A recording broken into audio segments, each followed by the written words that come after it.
instead of confining themselves to the heavens. Gods should broaden their horizons in the...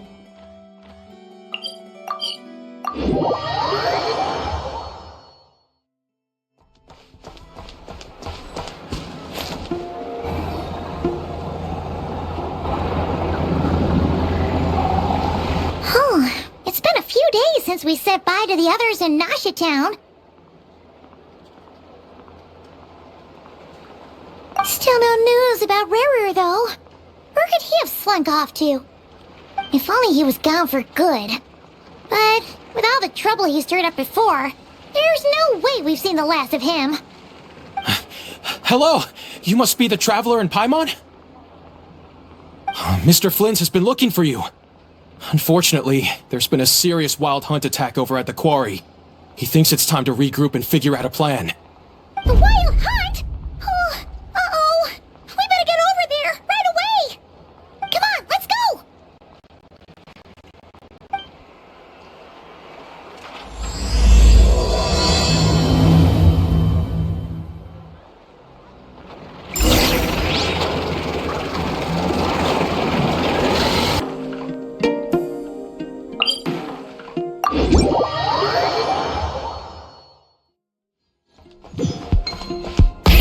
Rev the engines!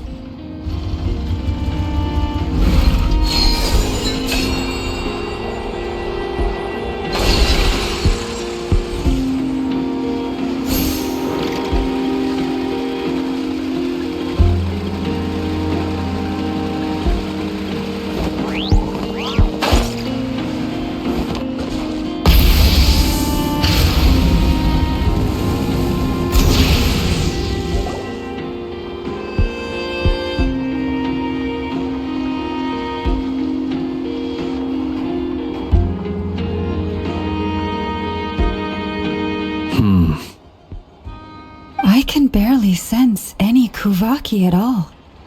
This whole area feels like a soulless husk.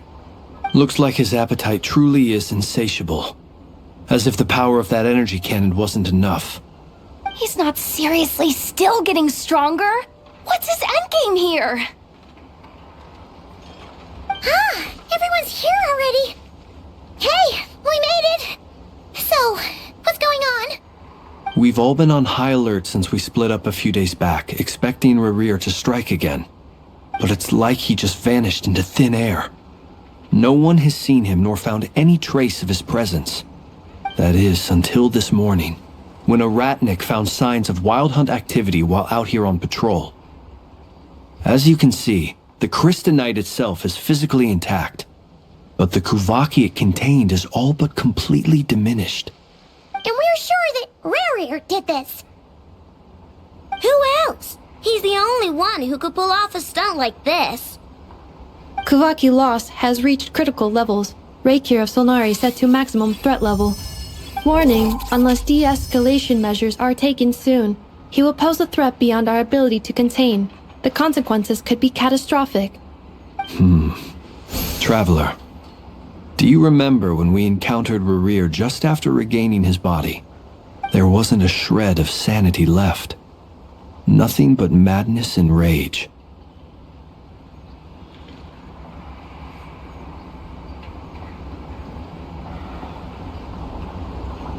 Yeah, didn't he shout out a bunch of names? Then he started raving about how nothing in this world mattered to him. Oh, Paimon gets chills just thinking about it. Oh, but the thought that he's still out there, lurking somewhere in Not-Cry, waiting for his chance to strike? Oh, even chillier. Last time we fought, we were already at a disadvantage. If he has such overwhelming strength, why would he suddenly go into hiding? Yeah, if I were him and I wanted more Kuvaki, I'd just take it by force. No point staying in the shadows. Unless something went wrong. His whole resurrection thing didn't exactly go smoothly. The other thing is, how does someone who's completely lost their mind still have the wherewithal to cover their tracks so perfectly? Beats me. According to certain medical studies, insanity does not always entail a complete loss of rationality. It may be that he is simply living in a world of his own. That actually sounds about right. He was ranting away to himself the whole time, like he had zero interest in talking to us. There are many unanswered questions here. He could be right under our noses, and we'd still be in the dark. Besides his name and title, we know little about him. Certainly nothing about his past, or what he might be hoping to achieve. Exactly! And we wouldn't even know where to begin looking. Even Boss hadn't heard of the Rerir of Solnari before all this. I'd be willing to bet that even if we gathered together every scrap of intel in Nodcry, we still wouldn't find more than, 3 useful facts about him. So, if we do nothing, he'll just keep getting stronger. And if we want to investigate him, we have no idea where to look. Last time we had Marionette and her big robo-buddy to help us, and we still barely held our ground. If we had to face him alone... Oh, Paimon's head hurts just thinking about it. What are we supposed to do against a threat this big? Well, I do have a little hunch about his next move. Given that he attacked the quarry, I'd say it's likely he'll target other places rich in Kuvaki. Somewhere like the Eye of Krati, or the Pillar of Embla. One thing's for sure. If we just sit back and let him keep absorbing Kuvaki, we really won't stand a chance against him. A perfectly reasonable hypothesis. However, it is worth noting that these two locations are quite far apart. To investigate them both, we'll need to split up. I agree, we should split up. Right now, Rerir's goal seems to be gathering Kuvaki, not fighting us directly. Once we're done, let's regroup on Hisi Island. Wait, why Hisi Island? If I recall correctly, your largest goddess statue was carved from Kuvaki-rich ore, was it not? That's right. Yes, it could well be a potential target of his. I should head back and start evacuating the pilgrims.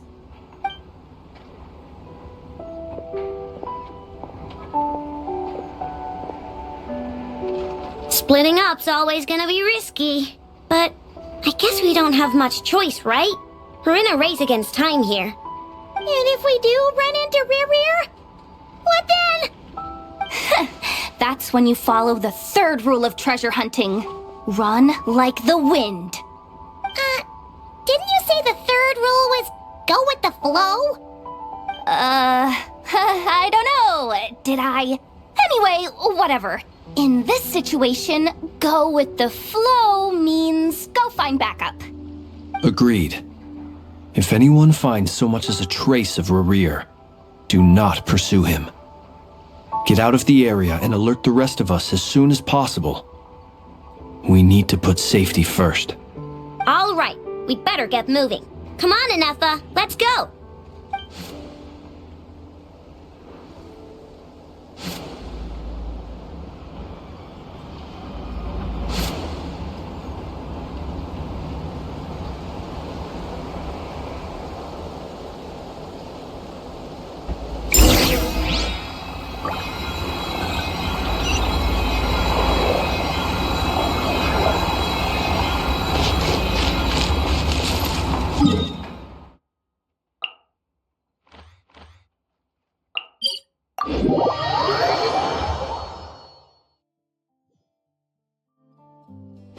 Full throttle!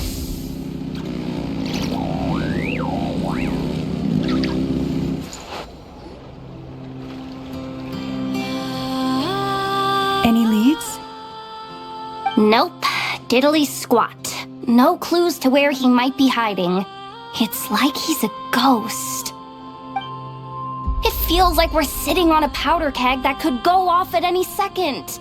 Oh, I hate this feeling. I'd rather face him head on than be left hanging like this. So, you guys didn't find anything either? Not loving the word either. How about you, Flint's?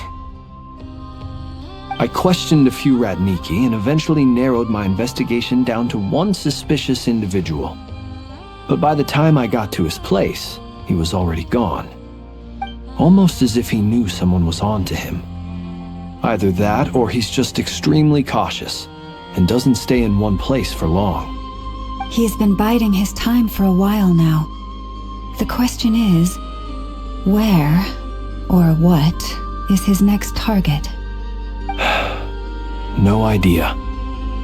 Since regaining his body, he seems to have lost all interest in the fragment in my possession.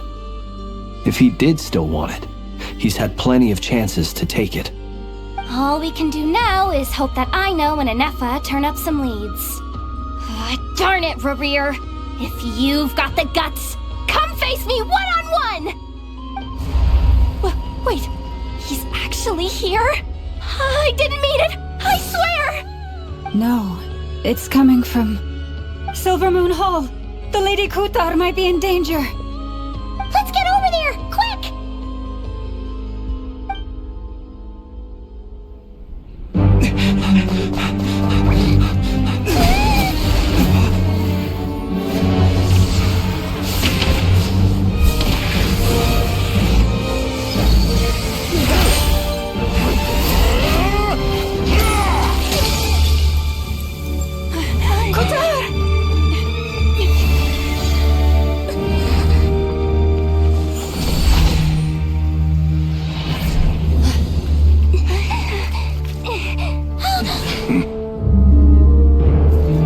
Why is he attacking the damsel elect? What's going on? No time for questions. Stop him!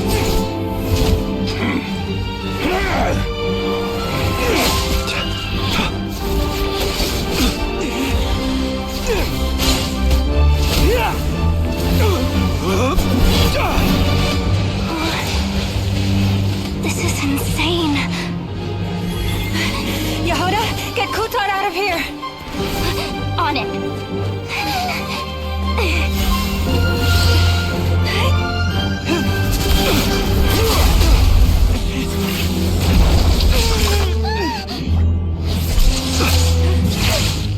Look where your feeble light has gotten you. Now you shall plunge into darkness. Felindus, soon I will find a way. Watch out!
Barely made it out of there alive! What's that guy's deal? How'd he get so crazy strong? He's a threat to this entire nation. I doubt his strength could even be measured by conventional standards. I have a question. When me and Anefa showed up, we saw him chasing after this lady like he wanted her dead. What was that all about? We weren't there for the whole thing either. They were already duking it out by the time we arrived. Yeah, we didn't see how it all started. It all escalated so quickly, we had no choice but to step in. Kutar, can you shed any light on the situation? Kutar, Cross-checking database. I see. So you're the one that the Frost Moon Scions refer to as the Moon Goddess? Wait, she's the moon goddess? Oh, no wonder she looks just like all those statues. There are many reasons why people might worship the moon, and just as many why they might despise it. I've never met that person before, but there was no mistaking his deep-seated hostility towards me. Why he holds me in such contempt, I cannot say. But since he hunts the power of the moon, it's no surprise that I am a target. Kutar. There are many potential motives. For instance, you help the traveler escape his grasp. This could be his way of taking revenge. It is also possible that he covets the Kuvaki inside you and seeks to take it for his own. The list goes on. But right now, devising a counter-strategy should be our #1 priority. The likelihood of this location being discovered is close to 100%. A counter-strategy? But we don't stand a chance against an enemy like this. Surely our only option is to run. He's not gonna chase us to the end of the world, right? So as long as we can sneak out of Nodcry undetected. No, I can't say that. Come on, Yehoda, this is serious stuff. You can't suggest we all just chicken out. Running is our only option. Huh? You seem surprised, but what other choice do we have? We are facing an enemy we cannot possibly defeat in battle. Well, I mean, yeah, but still. It's not too late. I can distract him, so you'll have plenty of time to make your escape. Wait, what? You're gonna act as bait? Doesn't that make sense? I'm the one he's after. There's no need for you to risk your necks on my behalf. A coyote doesn't stop for bypassers while it's howling at the moon. What is it, Lama? The Frost Moon Scions have already grown accustomed to life without their goddess. My presence here is no longer essential, and this is not my home, so you needn't ask me to stay. We can't just roll over and let him get away with this. That's not our style.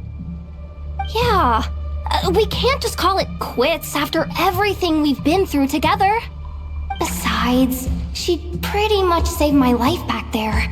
If I just ditched her now, I'd never forgive myself. We can't overlook that you have saved our lives multiple times now. To talk of returning the favor would be a little crass for my liking. But suffice to say that we are friends, and friends look out for one another. Rerir's true objective remains unclear. Even if we were to sacrifice Miss Kutar, there's no guarantee he would stop.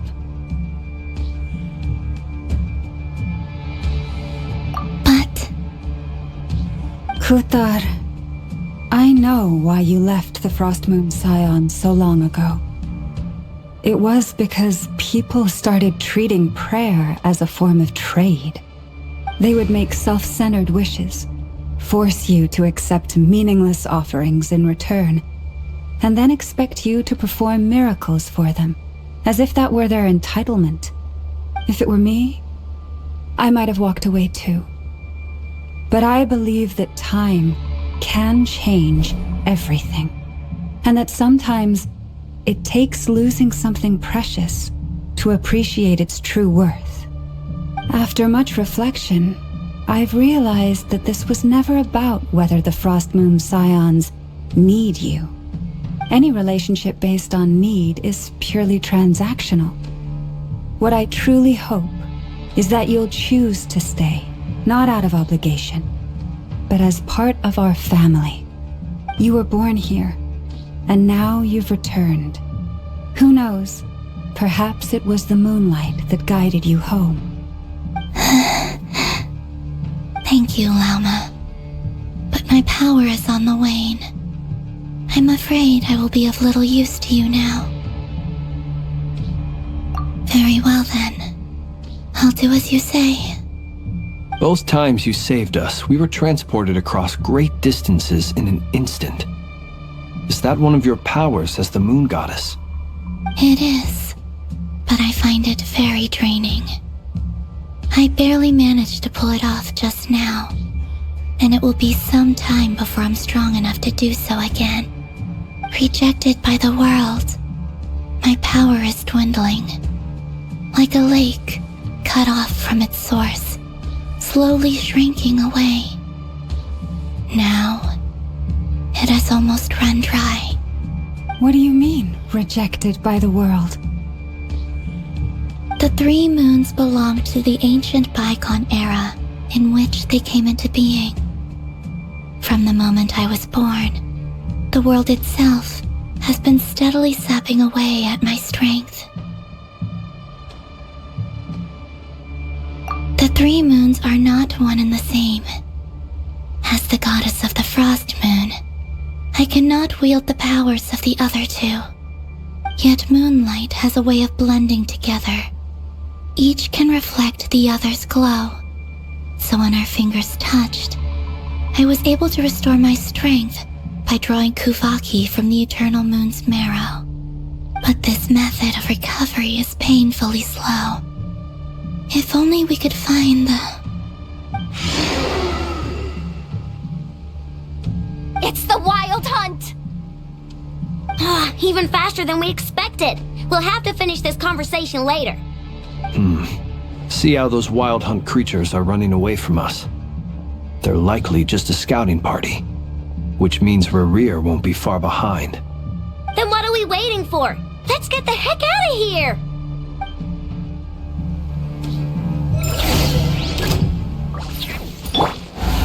Observe.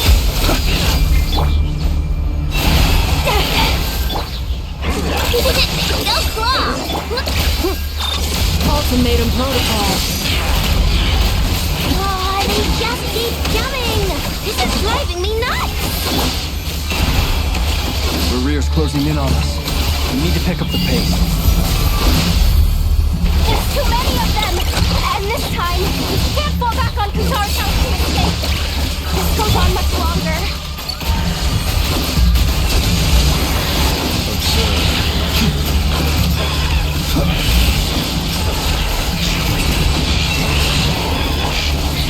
You on this!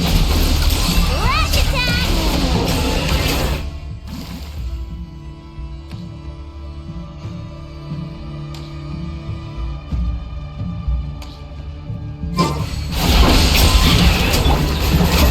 Be silent. With one heart, we pray.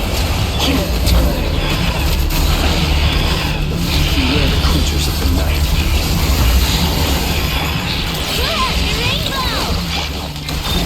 Annihilation mode.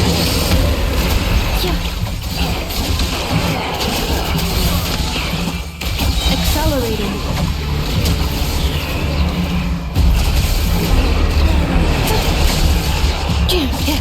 Prepare for gusto.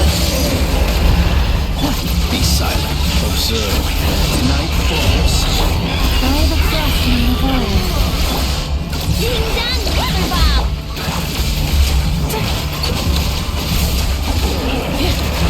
The long sleep bed.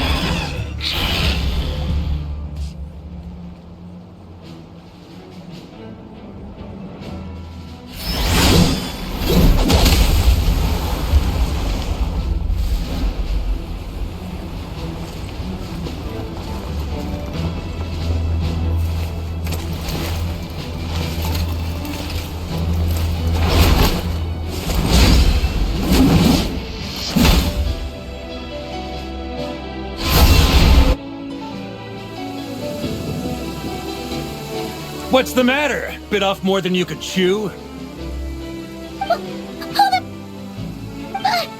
are you?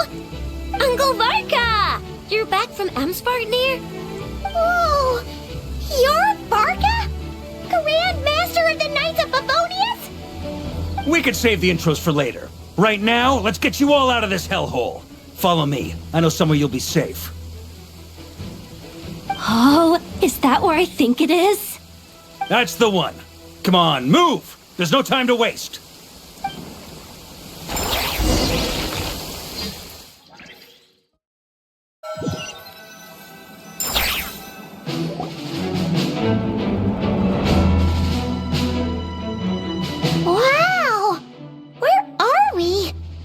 is so well hidden. Well, that goes without saying. This is the Knights of Favonius' meeting place in Nodcry, and a contact hub for the Northern Intelligence Network. AKA, the black market of intel. No matter what faction you're with, it's the place to buy and sell information. Their headquarters are in Nodcry, but they've got contacts in every nation. As an expeditionary force on foreign soil, working with them has offered us the most effective way of getting our hands on reliable local intel. This is where we meet, so naturally, it's secure. Anyway, where were we? Folks from Nodcry should be pretty familiar with me by now, but I believe this is the first time we've met. Allow me to introduce myself. I am Varka, Knight of Boreas, and Grand Master of the Knights of Favonius. We've heard all about you. This meeting's been a long time coming. You look way younger than Paimon expected, but you definitely have that Grand Master vibe. Well, I'm no spring chicken. Just not showing my age yet. Definitely feeling some of that back pain today, though. Rushed back from Amsfartnir without a wink of sleep, only to get right into another fight with that freshly revived maniac. Another? You mean you fought him before? Yep. He wasn't nearly as strong back then, but he was still a formidable foe. I brought some of the knights along to give him a little surprise, but he saw us coming from a mile off. My squad took heavy injuries, and I barely made it out alive myself. We knew it might have been our last chance, so we staked everything on it. But still, it wasn't enough to stop him. I tried tracking him down afterwards, but he didn't leave a trace. Even in his unhinged mental state, he's as cautious as any trained operative. So, I decided to come find you. And as luck would have it, turned up to find you being ambushed by the Wild Hunt. The rest, you already know. Is that why he's been frantically absorbing Kuvaki these past few days? Because he sees you as a threat? Maybe I'm part of the equation, but even if I weren't, I'm sure he'd still be gathering power.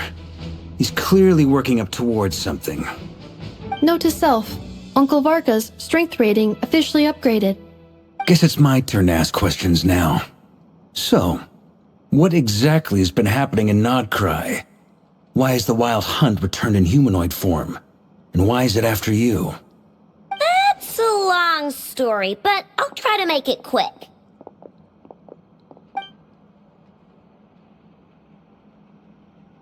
Wow, I had no idea so much had happened. Sounds like you guys have really been through it. So, the Kutar is actually a Fatui Harbinger.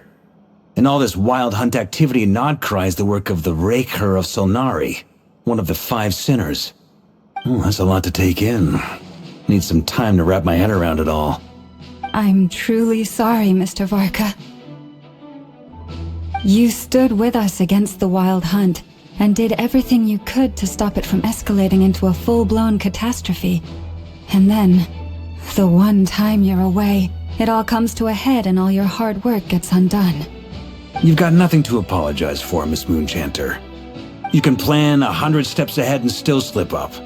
That's just life. No one knows what tomorrow holds. You can't predict which way the wind will blow next. And, to be perfectly honest, I can't say I'm surprised. For all the times we've defeated the Wild Hunt in the past, we've never been able to completely wipe it out. Turns out, we were just delaying the inevitable. But now that a new variable has come into play, fate may well take a different course. A new variable? You mean us? Who else? And in a strange way, I think his resurgence might not be an entirely bad thing. The Wild Hunt is like an unrelenting force of nature, but Rerir is an individual with an agenda. He's gotta have a weak spot somewhere. That said, while I was explaining everything just now, some of the points that Mr. Flint's added caught my attention. You mean about our mystery ally? That's right.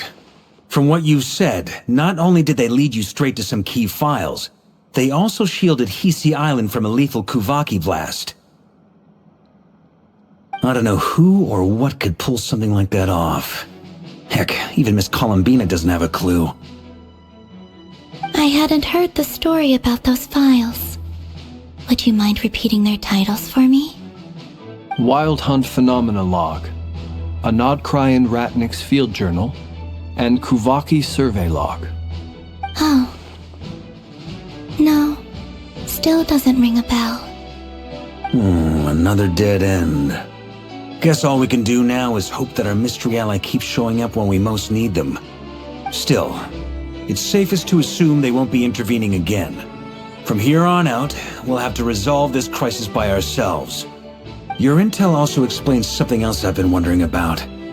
The reason I led my team to Amsfarnir was because we'd had reports about a possible source of the Wild Hunt showing up there. But once we looked into it, it turned out to be a red herring. I don't know who was behind it, but clearly, it served its purpose.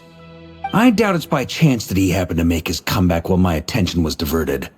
And from everything you told me, it sounds like his scheming began well before his return. So maybe luring me away was all a part of his plan. But is it even possible that he orchestrated all of this by himself? The Moon Maiden and the Rerir of Solnari, Nodcry of all places. The way everything is unfolding, it can't be a coincidence. So, what do we do now? Got any ideas? Right now, we've got at least 3 things to consider. Let's go through them one by one. First, we need to figure out how to take down Rerir. If we can't beat him in a straight-up fight, the rest won't even matter. To my knowledge, the bulk of Nodcry's fighting force is already gathered here. But even with everyone united, we're still no match for Rerir in his current state, let alone with his power still growing. What if there was a way to tap into a new power of our own? How so? Have you thought of something, Columbina? 3 moons once watched over this world. The Eternal Moon was the largest. The Frost Moon was the brightest. And the Iridescent Moon was the most mysterious. They say that back then, the 3 moon goddesses wielded immense power. Enough to shape the workings of the world itself. I now bear the Frost Moon's power, and the Eternal Moon's marrow resides within the Traveler. Hold on. Are you suggesting... The Iridescent Moon, the last piece in the puzzle. That's right. If we can find the Iridescent Moon's marrow, I will be able to regain my strength much more quickly. The 3 moons are said to stir the tides and illuminate all things. Perhaps they hold further secrets beyond our understanding. According to my analysis, this solution is feasible. However, it is subject to one major condition. How do we locate the Iridescent Moon's marrow? I know a way, but... we will need to visit the Fatui's Experimental Design Bureau. The Experimental Design Bureau? Are you saying we need to involve Marionette? Yes. I must speak with Sandrone. It's a long way from here to the Experimental Design Bureau. There's a high chance you'll be spotted. You shouldn't go alone. Then that's settled. Next up, our second priority. Somehow, we need to figure out Rerir's end goal. As you saw for yourselves, when he was still in his Wild Hunt form, everything he did was for the sake of recovering his body and resurrecting himself. His first act since then, after laying low for a while, was to try and assassinate this young lady. People's obsessions often reveal their greatest vulnerabilities. There must be a reason why he despises the moon so deeply. Perhaps it sheds some light on his title, the Rerir of Solnari. The Wild Hunt has plagued Nodcry for centuries now. If we want to stop it for good, we have to get to the root cause of what's driving it. It's true.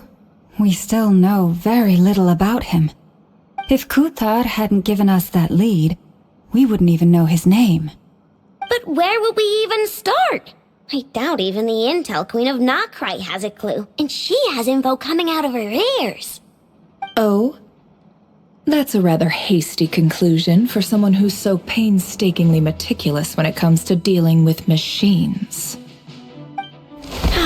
She heard me.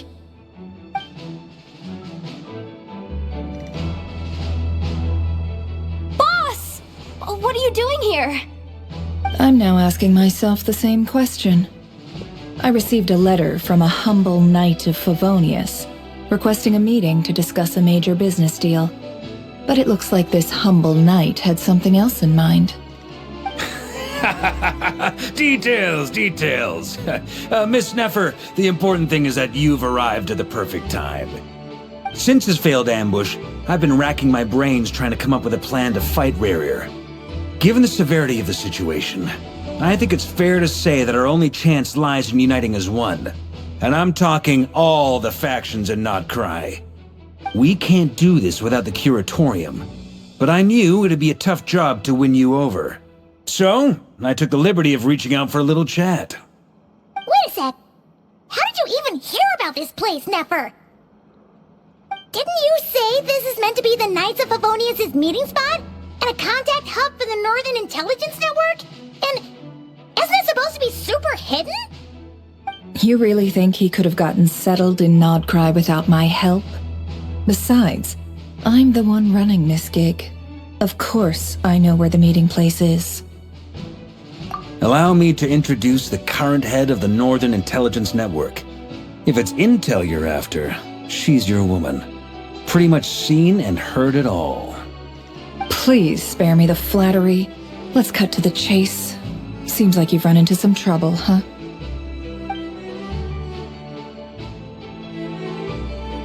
Well, this certainly qualifies as an unforeseen crisis. On behalf of the Curatorium of Secrets, I wish you all the best of luck. So you're just going to sit this one out? Why should I get involved? What could possibly be in it for me? What if we told you we can't do this without you? Oh? Then I'd say you'd better make it worth my while. I don't work for free. I can't put a price on something like this. It's just not in my nature. But then again, you and I have always been polar opposites in this regard. So I can't exactly say I didn't see this coming. If you insist on compensation, I will pay you. Consider this a formal commission. Sound fair? You just don't give up, do you? Too bad. I know you well enough to know you can't afford my prices. The riskier the job, the more it'll cost. And a Moonchanter's stipend isn't exactly generous. Unless you're planning to start passing the donation box around among the faithful. Boss, just a thought. If they come up short, maybe you can take the difference out of my next few paychecks. Things got really dangerous during the fight with Rerir. If this girl hadn't saved me, I'd be ley line fodder by now. I'd be gone for good, boss. If there's any way we can make this work, I'd really like to help her. Please? I'm begging you. This is why I'm always telling you never accept favors. They are the hardest debts to repay. You have to be careful who you get involved with, or you invite all kinds of misfortune. Very well, Yehoda, I will help. But just this once. Don't count on this happening again. Flins, that fragment that Rerir was after, do you still have it on you? Of course. Let me borrow it. I need it to follow up on some leads. Wait, you actually have some leads? Shh. This is top secret information. I get it. We all have things we'd rather keep to ourselves. Plus, I know we can count on you, so we'll leave the intel gathering in your hands. And that brings me to the third and final item. We need to find a way to distract him. We need time to make our move, so someone will have to stall him. I'm in for this part, no matter what. Anyone coming with? Count me in too. Come off it, you two. Quit playing heroes. I'm way ahead of you here. Nefa did a scan of the Moon Goddess's Kuvaki signature, and we're gonna use it to make some decoys over at the Kramkake craft shop. Anyone who's in, follow me. Once they're ready, we'll deploy the decoys across Nagcry. So as long as the rest of you keep moving, he won't catch on to your scent and won't be able to track you down. I like it. Genius idea. No biggie. All right then, we'll split into 3 teams. Once your team has finished their mission, return here and wait for the others. Dismissed!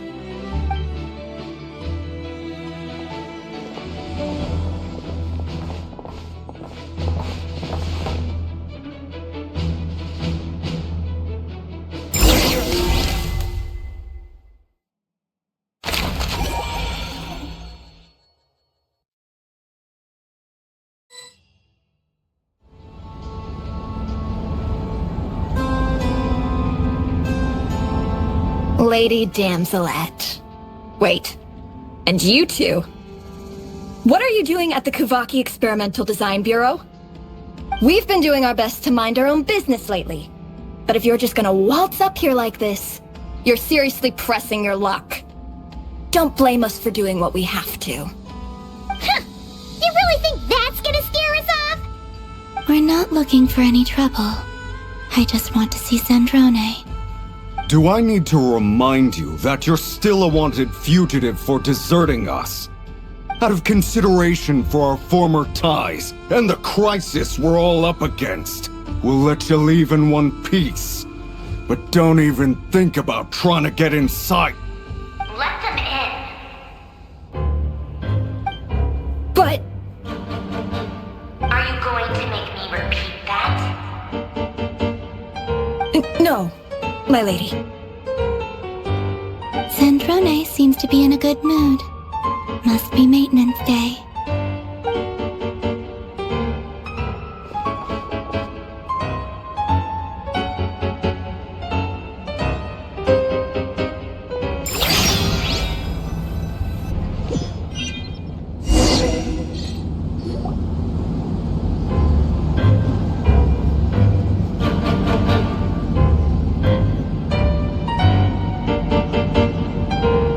Tell me, to what do I owe the honor this time?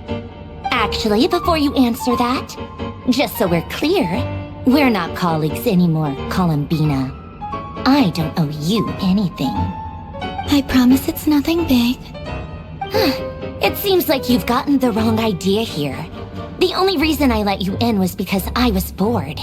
It seemed like a way to kill some time and satisfy my own curiosity. Whatever miscalculations I may or may not have made in the past, I haven't lost the plot enough to even consider sticking my neck out for your sakes. I'd like to speak with Arlecchino. What? Huh? You mean the knave? I'd like to speak with Arlecchino. Is she in Nodcry? No, she's not. Once the work on this facility was completed, she went back with the Rooster and Regrator. The only ones in Nodcry are me and... What is it you need to speak to her about anyway? Rerir is hunting me.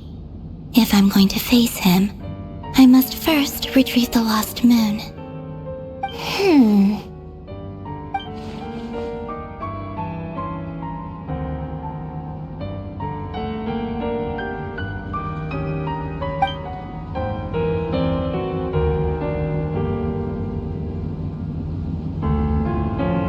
Is that a no, then?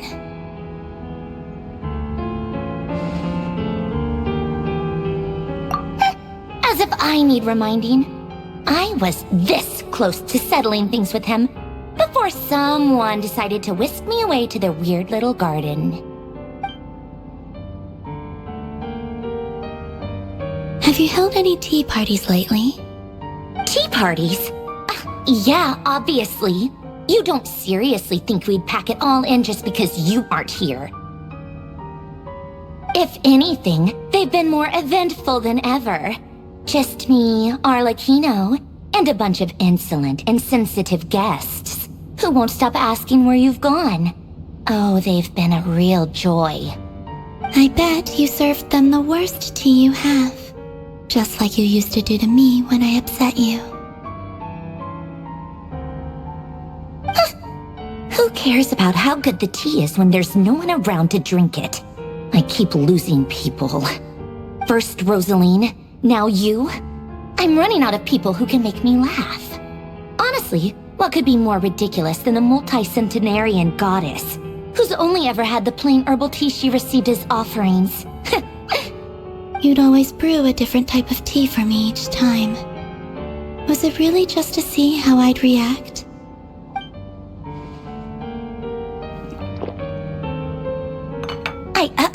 Well, duh. Why else? Watching you squirm was practically my only form of entertainment.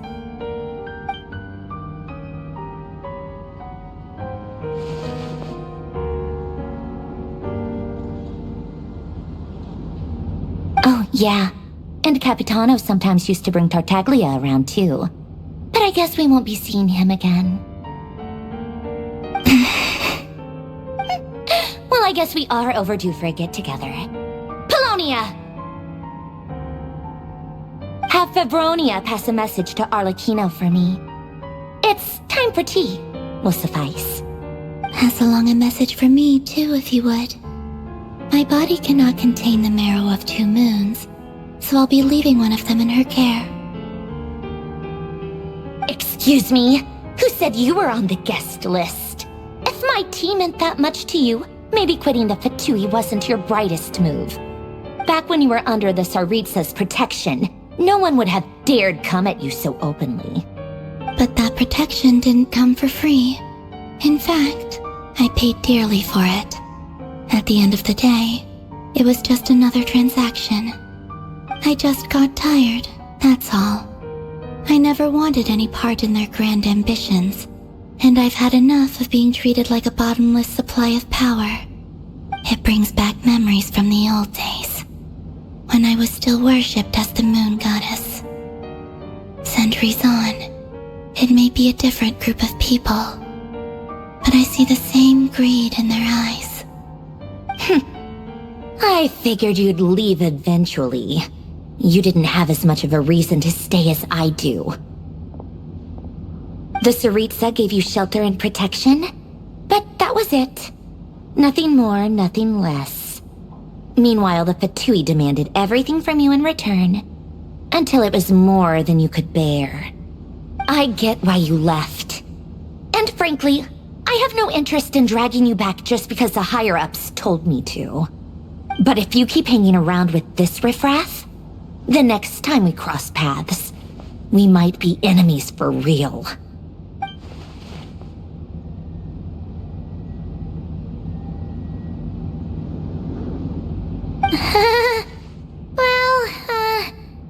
Guess that's our cue to leave?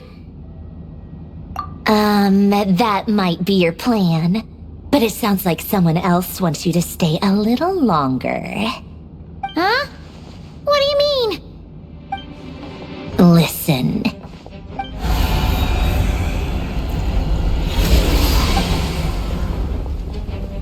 My lady, it's the Wild Hunt. A horde of monsters is headed straight for the facility. Another uninvited guest trying to crash my tea party. Clear the area! I'll handle this. Wait, what? You want us to leave you here by yourself? Huh, you'll be lucky to make it out of this alive. You really think you can afford to worry about me? Go on, get out of here. You may have stopped Polonia from crushing him last time, but I've made sure that won't happen again. The entire Experimental Design Bureau is rigged for war. Stay and watch if you want, but it'll be at your own risk. You're not flagged as friendlies in the weapons system. Don't tell me what to do! Look, if you're leaving, make it quick, or you'll just get in my way. There's a secret passage on the 2nd floor. It'll take you right to the plains out back. Stare all you want, Columbina. You're not getting another invitation to my tea party. I know. But thank you anyway, Sandrone. This is exactly why you shouldn't hang around with those people. All their melodrama and sentimental nonsense is rubbing off on you.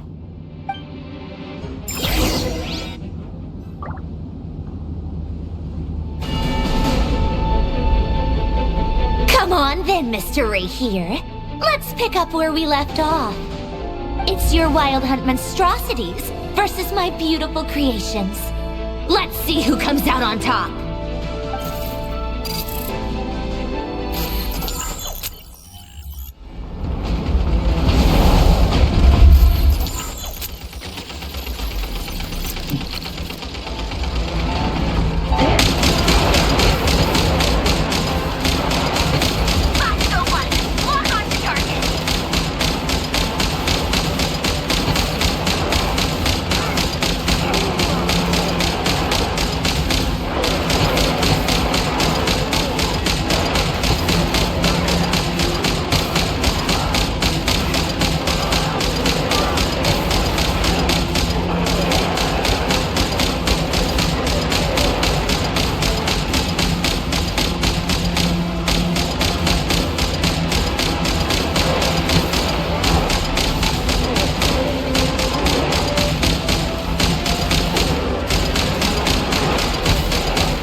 did she go?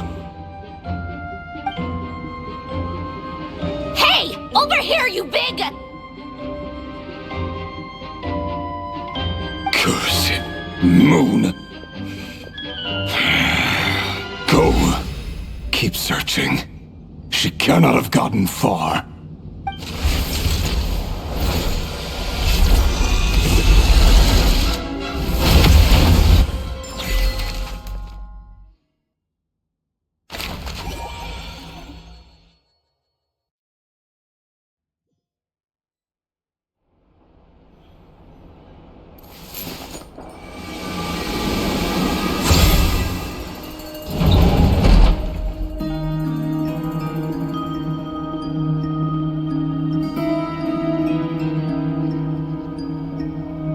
So this is your method for investigating Rerir's past. It almost looks like some kind of ceremony. Good deduction. But it's quite a different affair from what you're used to with the Frost Moon Scions. Whoa! First time I've ever been in here. Boss always said it was off limits, so I pictured some kind of creepy dungeon. But it's actually kinda nice. Oh, I guess this must be Sumero decor? That's where Boss is from. And that nice shopkeeper who sold me my treasure compass. I'm not sure exactly what you've got planned, but it looks like you're all set. When do we begin? Whenever we wish. But for some reason, I've got a feeling this isn't going to end well. I've never faced Rerir myself, but from what you've told me, his power is beyond anything I could imagine. I, on the other hand, am just an ordinary businesswoman. Our paths should never have crossed, yet here I am, forced to make an enemy of him. If you ask me, you're about as far from ordinary as it gets. So what are you saying? You're getting cold feet? Once I take a job, there's no backing out. Still, I have to ask myself if the power I'm relying on will even work on an opponent of this caliber. And also how to make sure I come out of this alive if things spiral out of control. Death is the one thing we can take for granted. It is the great equalizer, however fortunate or unfortunate we may otherwise be. So it's important to consider how to spend what lifespan we have left. Come on, boss. Lighten up. Quit talking about death. It's bad luck. For once, I agree with you. When you're up against a foe like Rerir, there's no such thing as being too prepared. Is there anything I can do to help? That won't be necessary. I've already made up my mind. Time to cash in a precious favor I've been saving for a rainy day. Yehoda, I need you to find someone for me. The sooner the better. Find who? That shady merchant who sold you an overpriced treasure compass the other day. Come on, boss. You're pulling my leg again. In what way is she shady? She showed up when I was completely lost and sold me a neat little gadget that was exactly what I needed. Trust me, she's a good person. Anyway, I know who you're talking about. Don't go anywhere. I'll be right back.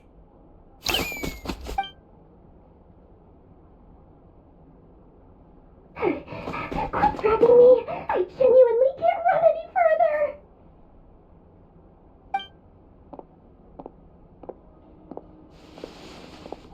Hey, aren't you? What is it? What's the big rush? You dragged me out of a dream where I was literally swimming in Mora. I'm charging double my usual attendance fee. See, look how easygoing she is. After that rude awakening, she could have completely snapped at us. But instead, she kept it together and just asked for an extra fee. Dori Sangama Bay? I never would have pictured you two doing business together. If you want to make it big and not cry, it's all about connections. Lady Nefer just so happens to have a lot of intel that interests me. And she also did me a big favor in the past. It was back when I first arrived in Notcry. My trusty assistant, the genie in my lamp, had an adverse reaction to the Kuvaki and fainted. And wouldn't you know it, that's when I suddenly find myself in a life-or-death situation. Good thing my compatriot was there to swoop in and save the day. I've been giving her a 30% discount off all of my goods ever since. Now, so that no one here feels left out, I'm willing to extend a 20% discount to fellow friends of Boss Nefer. Plus, any other friends you send my way will enjoy 10% off. What can I say? The great Lord Sangamabe is nothing if not generous. So, let me guess. You've run into some trouble? I've got everything you could possibly need. And the more you buy, the more you'll save. You guessed correctly. What have you got in the way of survival gear? The one type of gear I've never been short on. What are you looking for? A jetpack fresh from the Academia's labs? An ancient suit of armor dredged up from the bottom of the sea? At the very least, I need to know what kind of opponent you're dealing with here. If even you're worried about staying alive, it must be pretty serious. What if I told you it's someone with the power to bring a nation to its knees? Is that so? Then we really are talking top-shelf treasures. I don't have anything like that in stock right now. I'll have to ask my supplier. Your supplier? A powerful woman, make no mistake. I can't reveal her identity, but luckily for you, I hear she's planning to visit Notcry in the near future. If you're willing to wait, I can ask her when she's here. Can't say exactly how long that'll be, though. Then, let me put it another way. What would you do if you encountered an enemy like that? Roll over and serve yourself up on a silver platter? Of course not. I have a handy little trinket from one of my generous suppliers, which... Hold on. What exactly are you getting at? No. This is for my personal use only. Let's just say I'm borrowing it, all right? Just for insurance purposes. You'll get it back later. Favors are the worst kind of debt to owe, and now you've got a chance to repay one. A win-win situation, don't you think? Fine. You can borrow it for 5 days. No, make that 3. And for every extra hour after that, I'm charging you 1,000,000 mora. Deal? Deal.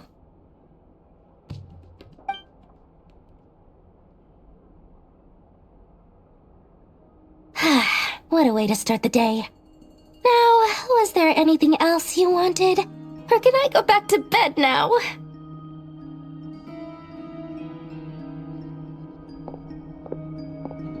That will be all. Take care now. Don't trip up on your way back, friend. See you later! You're my favorite shopkeeper.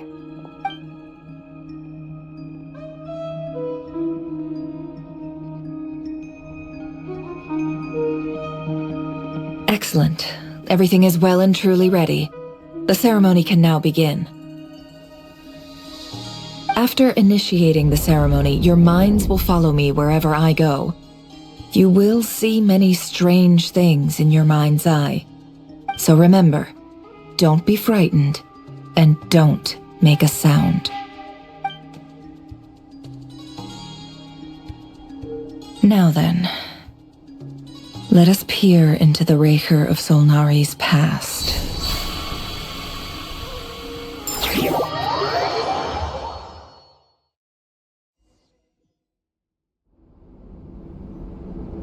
I made it. I don't recognize this style of architecture. Must be Conrian. Simple furnishings, table and chairs. It's a more ordinary house than I might have expected. Looks like the fearsome Rerir of Solnari came from surprisingly humble beginnings. Unless this passed for luxury in Conria. Unlikely. It was said to be a very prosperous nation in its heyday. Anyway, I'll keep exploring.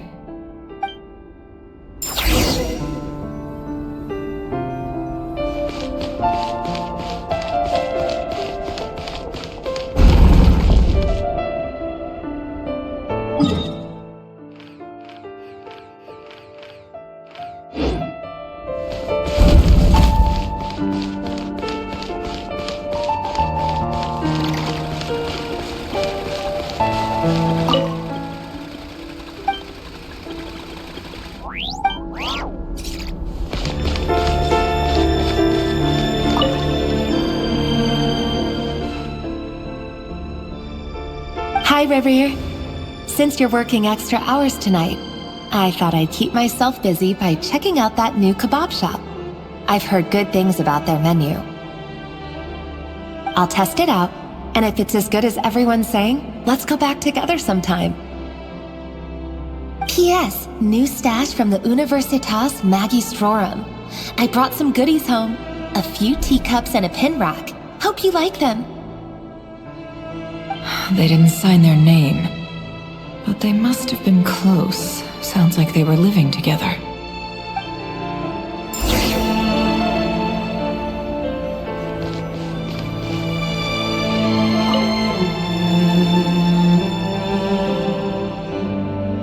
I went over to Joseph's for drinks today. They have a fine collection, but I went alone. Felindis was tied up with something and couldn't make it. Joseph asked why I came alone, but I didn't really have an answer. He then went on to ask about other things. If you ask me, someone who asks that many personal questions is too nosy for their own good. But if he invites me again, chances are I'd still go. Felindis. That's the same name Rerir mentioned. Crane imports keep falling. If things don't pick up, we'll soon be back to meat and mushrooms only. Honestly, I'm not a huge fan of that new type of mushroom everyone's been into lately. Didn't it start out as a lab-grown variety? I heard it's even mildly corrosive. Seriously, why would you even eat something like that? I don't care if it's an impressive feat of alchemy. That just isn't the kind of thing I like to eat. Grain has to be imported, and they're eating a diet of mostly meat and mushrooms. Could it be because Conria is underground, so it doesn't get much sunlight? That would explain why they use so much stone in their buildings. They even use alchemically modified strains for food. Seems like the people of Conria don't have many options when it comes to dining. I've just about saved up enough now. Time to buy it and keep it somewhere safe. Making a big purchase. I wonder what it is.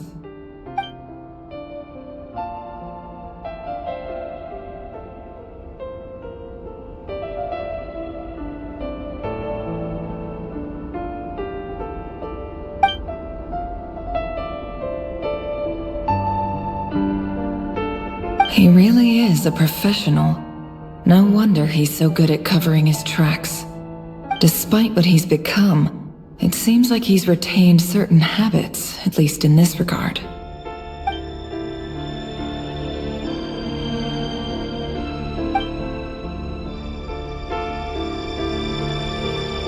Did Rerir rip it out himself?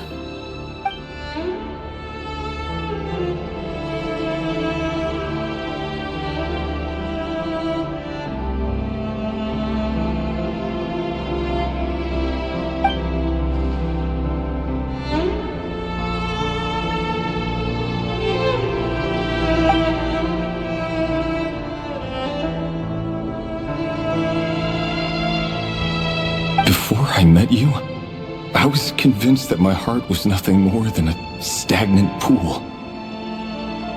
The burial place of a fallen moon. A withered, windless grove where the waters rested forever unrippled. It was you who helped me see that my heart hadn't entirely withered away. That it could still beat to the rhythm of love. This is just trivial sentimentality from the looks of it. Why would he go to the trouble of hiding that? The burial place of a fallen moon.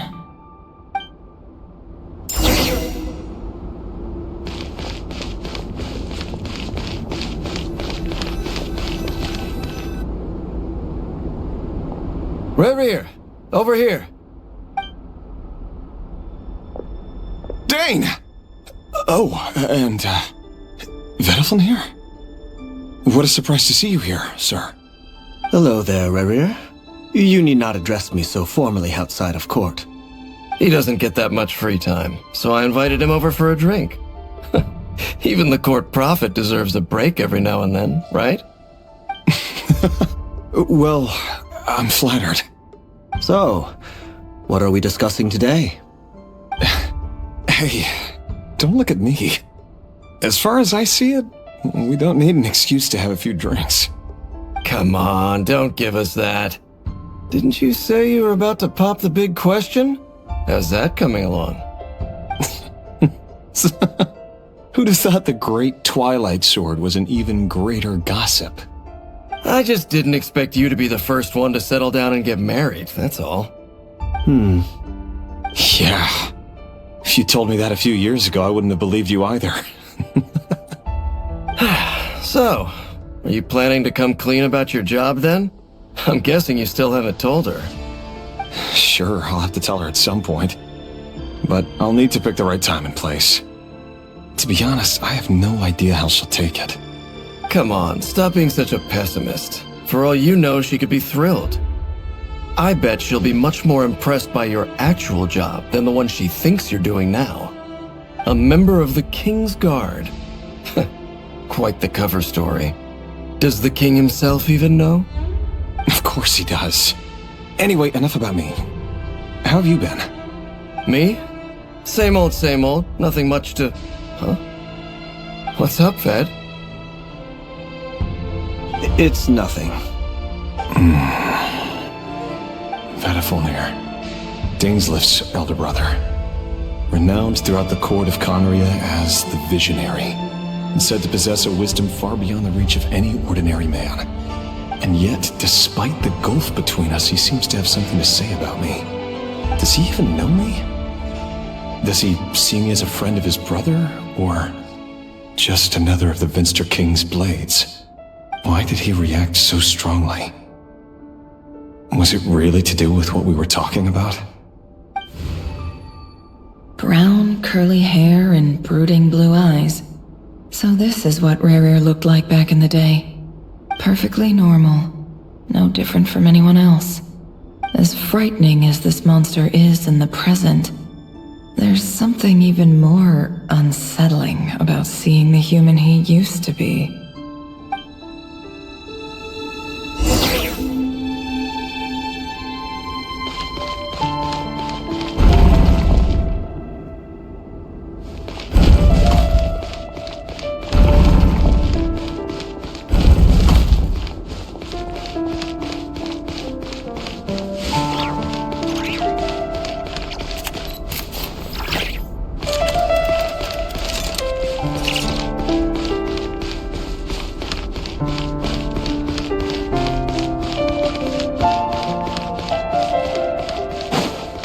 No more lies. Can't hide the truth.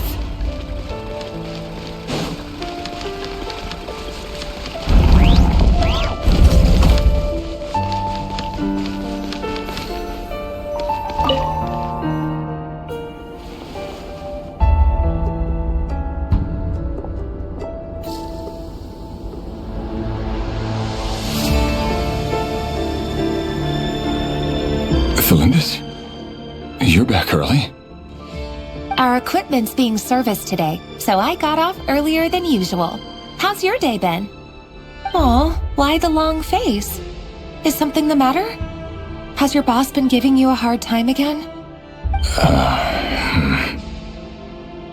Went for a drink with Dane and the others after work. Isn't that a good thing?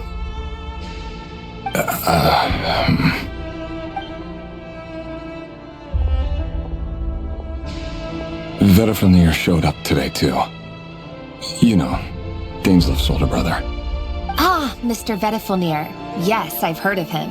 They say that everything he says ends up coming true. He overheard Dainsleif mention that I'd recently proposed, and seemed to have an issue with it. But when I asked what it was, he kept it to himself. So, you're worried? You can be such a child sometimes, Rerir. We're nobodies. Why would the visionary be concerned about us? I'm sure someone in his position has much bigger fish to fry. Maybe you're right. You worry too much, Rerir. We've been together for ages now, and everything's been going so well, has it not? You've even proposed to me. So, you do remember. Tell me then. What's your answer? Like I said, I need some time to decide. You can't just rush into things like this. We may be nobodies in the grand scheme of things, but if we want things to work out, we've still got to plan ahead. All right. Take your time. Just don't keep me waiting forever. Nobodies.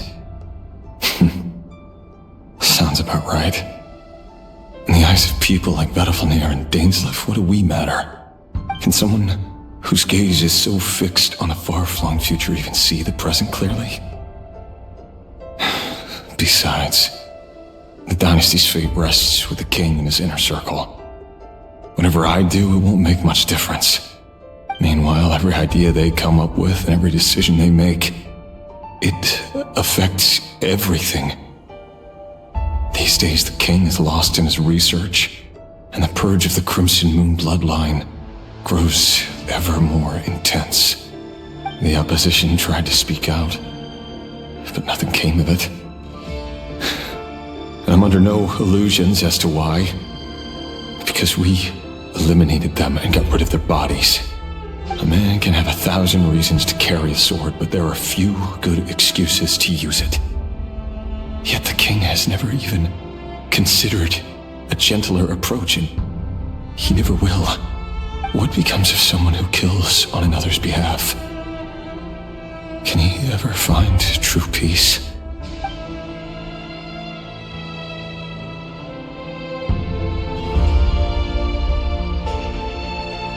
Thalendis,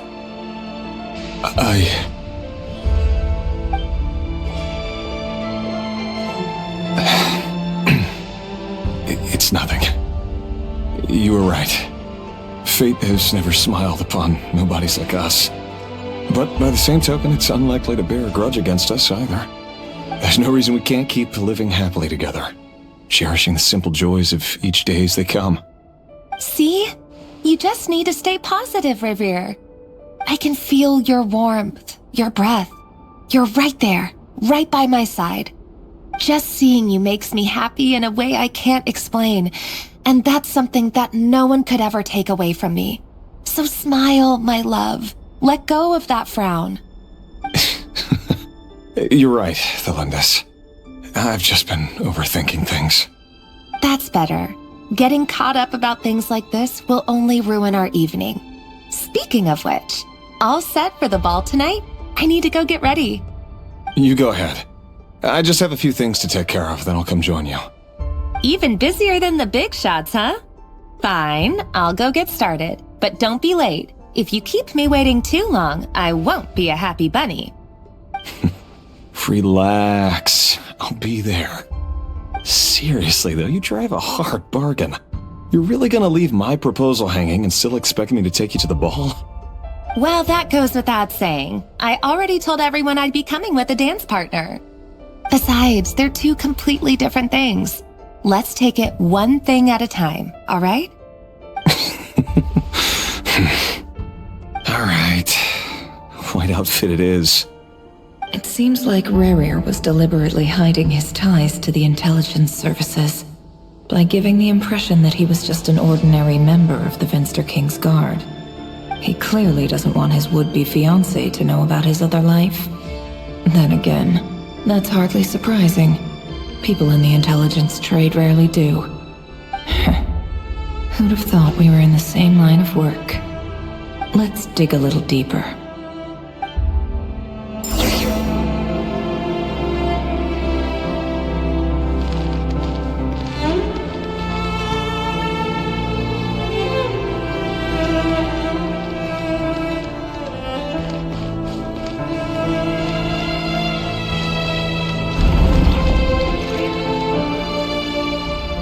Our last operation was a resounding success, and all thanks to you, Rerir of Solnari.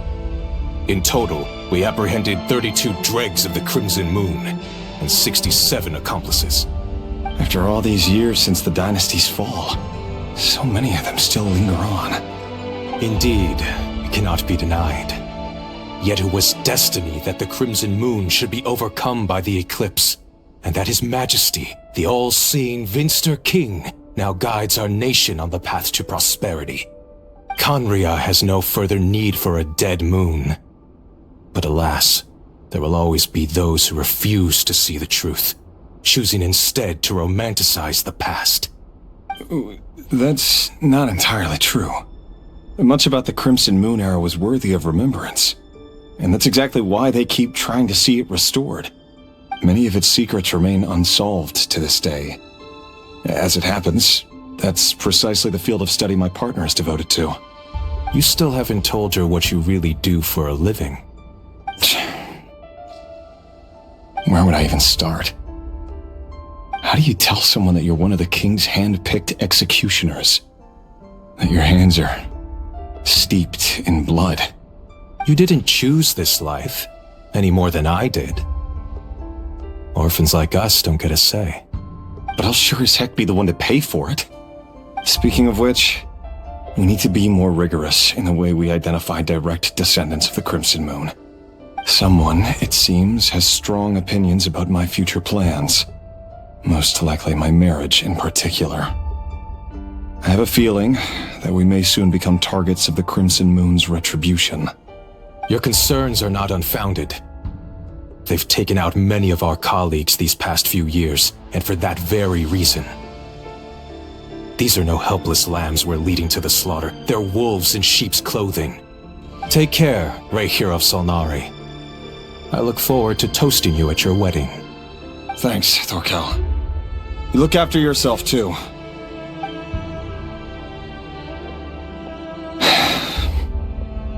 Thelindis, I never wanted to keep this from you. You're the last person I would ever want to lie to.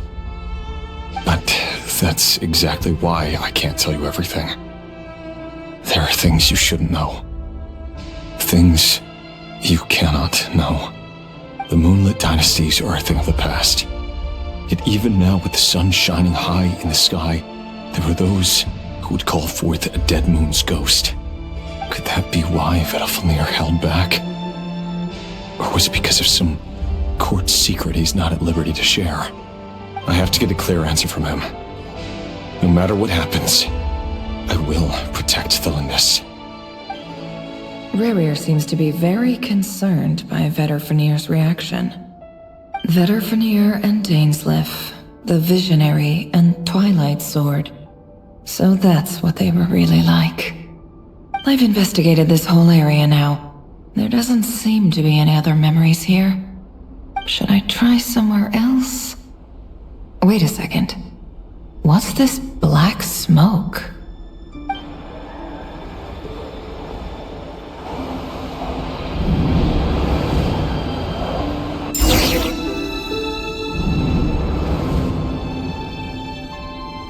So, he's late after all. Just you wait, Rerir. You're in for it. Big time. Are you waiting for someone, ma'am? Could I tempt you into buying some flowers? Oh, sure. Pick me out a pretty bunch if you would. Thank you. But I'm afraid none of them are as pretty as you. For someone so young, you sure have a way with words, don't you? I'm only telling the truth. Look me in the eyes. You'll see I'm not lying. May we have a word in private? Who are you? And what do you want? It doesn't matter who I am. Too many of our kind have fallen lately, so I decided to take the risk of reaching out. Not long ago, the Rerir of Solnari led an assault on one of our strongholds. We suffered many casualties, and many who came to our aid lost their lives as well.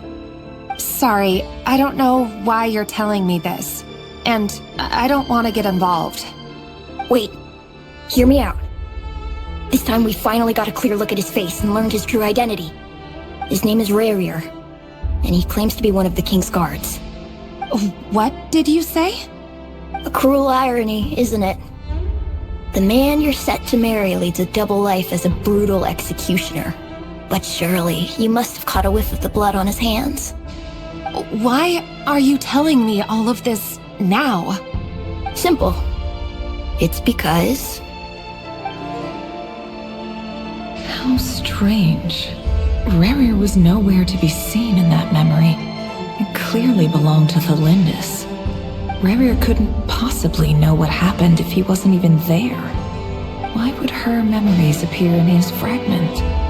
The ceremony won't last much longer. I think it's time to call it a day.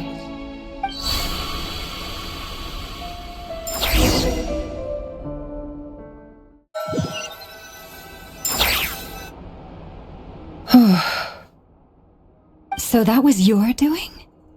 Did you just pull us inside Rerir's fragment to spy directly on his memories? Any more questions, and I'll have to start charging. I had no idea you could do that, boss!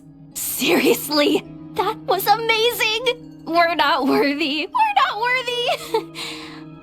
I gotta admit, though, I'm itching to see what happens next. Feels like we barely scratched the surface.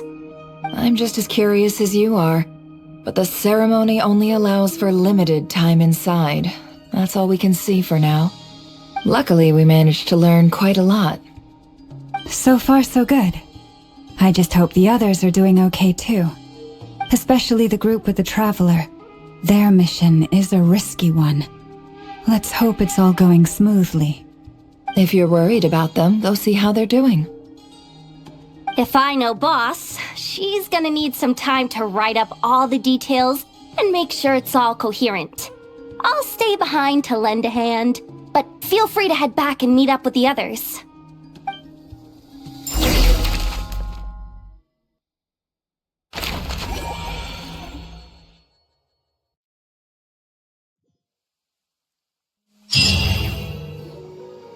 Oh, they've been prowling around for nearly 2 days now.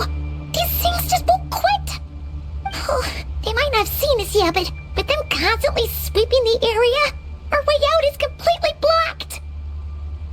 Oh, that's never gonna work. One little slip up and it's game over. If they spot us, they'll run straight back to Rerir. And once he knows we're here, it won't be long before he's breathing down our necks again. Oh, guess you're right. All right, time to zip it.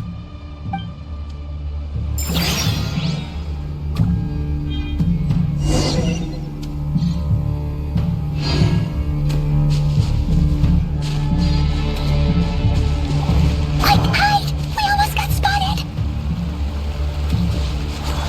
Phew, that was a close call.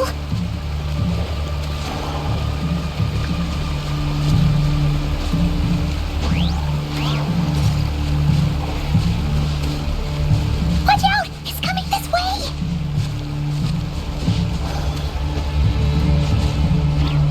Keep going. We're nearly there. This is the final hurdle.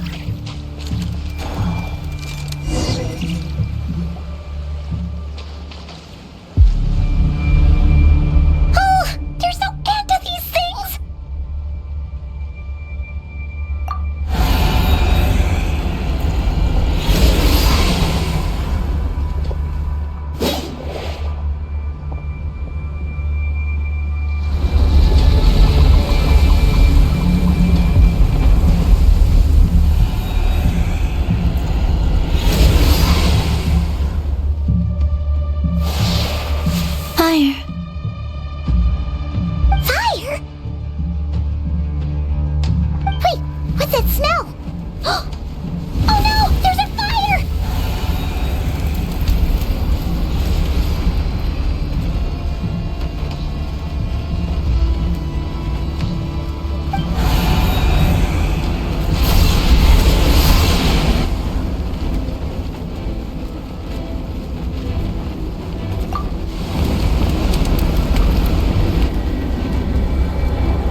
was right. You look weak, Columbina. The old you would never have let such lowly creatures bar your way. Word has it that you did something for the Tsaritsa, and that's why you've lost most of your power. Freedom comes at a heavy price, doesn't it? It's Arlecchino! You came! Hello again, Columbina. And greetings, guests of the House of the Hearth. It's been a while, Arlecchino.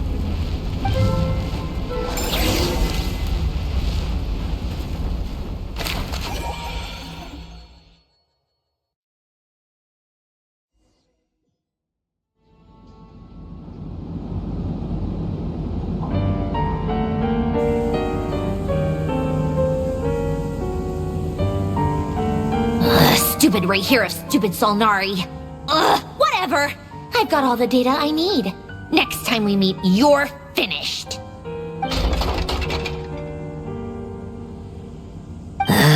He sure doesn't pull his punches. Excuse me, do you need a hand? You can do me a favor by staying out of my way. Can't you see I'm busy? Wait a minute. I recognize that voice. Hello, Miss Sandrone. Father sent us over to help. How considerate of her. Hey, Fremine, get over here and help me fix this. Lenny, you do your thing. Just keep your sister away from my machines. Nearly every machine that cat girl touches ends up going haywire. Go put her on cleaning duty or something.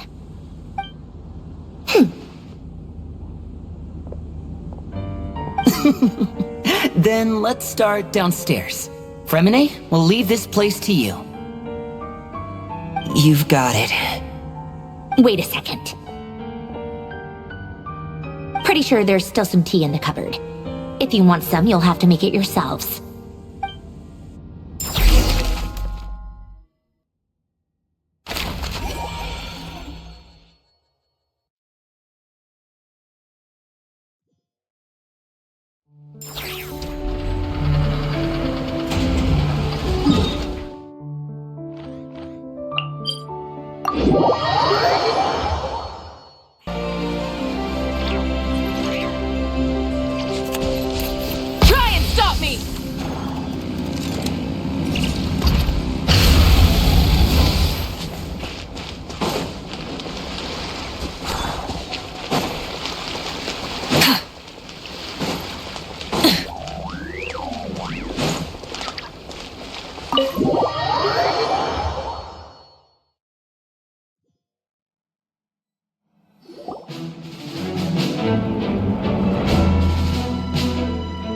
It's a relief to see you all made it back in one piece.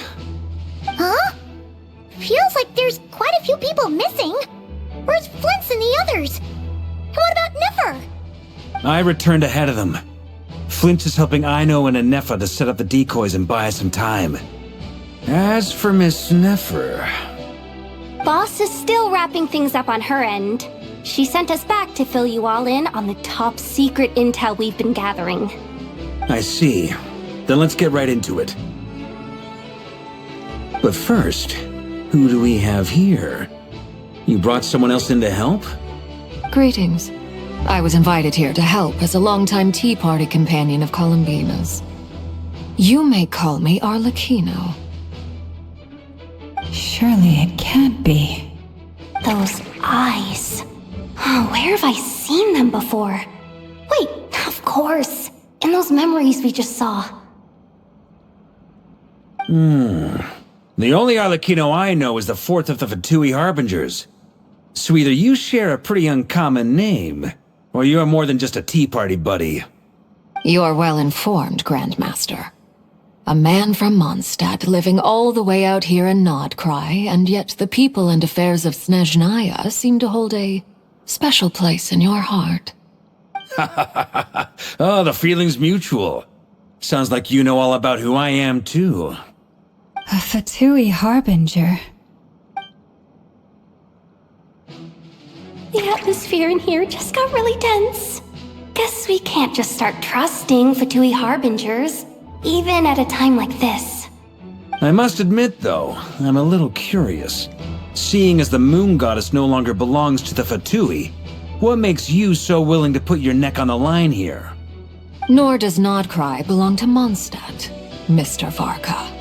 Yet still, you're fighting for it all the same. Things don't always have to have a tangible payoff. Sometimes, stopping things from spiraling out of control is a higher priority than chasing the spoils of victory. Of course, I can't say there's nothing in it for me at all. But that's between Columbina and myself. Forgive me. I don't mean to doubt you. It's just that the Fatui really have been the source of many of our troubles. We have our own way of doing things here in Nodcry. But ever since they arrived, the Fatui have treated us with nothing but hostility. I know there's been a lot of bad blood between us in the past. I've done my utmost to avoid friction whenever I could. But sometimes fundamental conflicts of interest simply can't be settled amicably. That's why I'm here solely in a personal capacity. This has nothing to do with the Fatui. As a gesture of good faith, I'll be frank. I can help Columbina track down the iridescent moon's marrow, which will help her restore more of her power. Anyway, what else is on the agenda? Let's begin. She says she'll be frank, then completely skips over the details. Looks like she doesn't want to give away too many secrets after all. But she clearly wants to change the subject. It'd be awkward if I tried to bring it up again now. I guess we'll just have to go along with it. She's the fourth of the Fatui Harbingers after all. One look and you can tell she's not someone you'd want to mess with.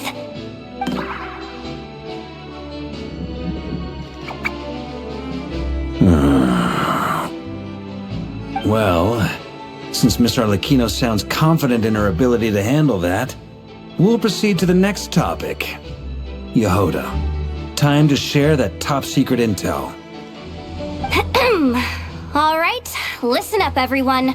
First, we now know that Rerir was originally a Conrian secret agent whose primary mission was to hunt down and assassinate the so-called Dregs of the Crimson Moon. The Dregs of the Crimson Moon? Mm-hmm. In the memories, there was a lot of talk about the Crimson Moon and Eclipse, and a whole bunch of other stuff from the time of Conria. To my knowledge, those were the long ago. It is said that the people of Conria worshipped the Crimson Moon, drawing a mysterious power from its reflection. But one day, a coup saw the Crimson Moon eclipsed, hence the name of the new dynasty that replaced it, and how it became the new emblem of Conria. Still, long after the Crimson Moon dynasty had fallen, the last ruler of the Eclipse dynasty, the Vinster King, still coveted the secrets it left behind. So, he sent the Rerir of Solnari to secretly hunt down the Crimson Moon's few remaining followers. In those days, Rerir showed no signs of madness. In fact, he was as normal as any other person. Oh, and he had a fiancé, or at least a would-be fiancé, called Tholindis. What's the matter?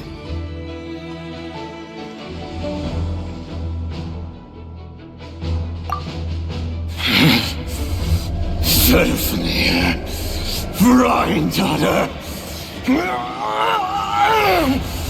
Flinders.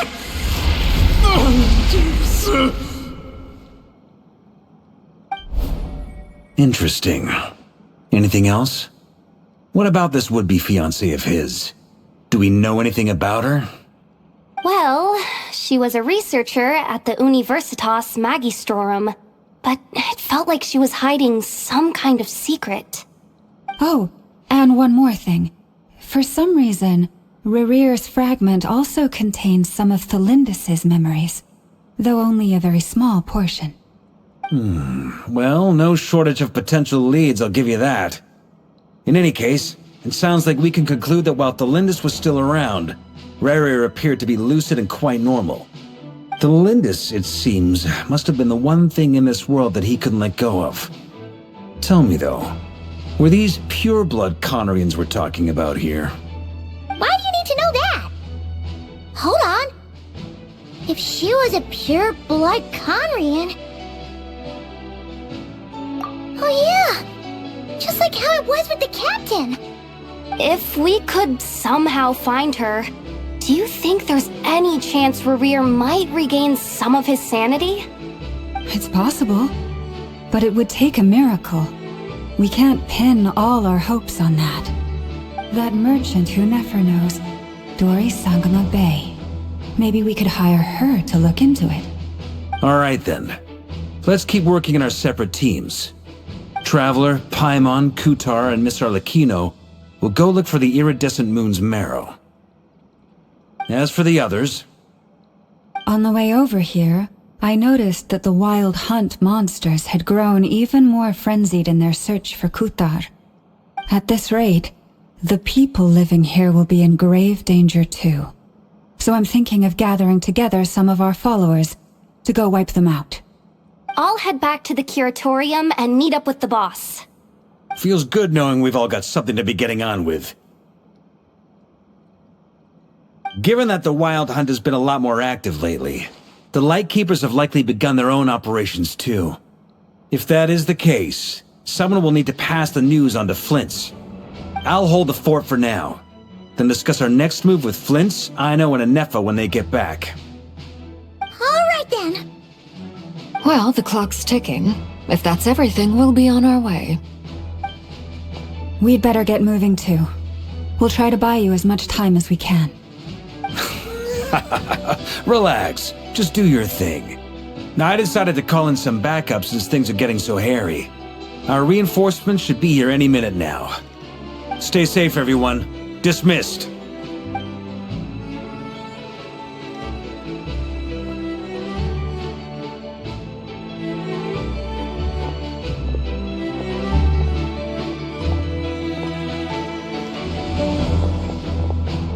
We're back. Did we get here a little early? Or a little late? A tad late. The others have already set off. To summarize, our resident moon goddess has found us a new ally, and Boss Nefer has uncovered some promising info.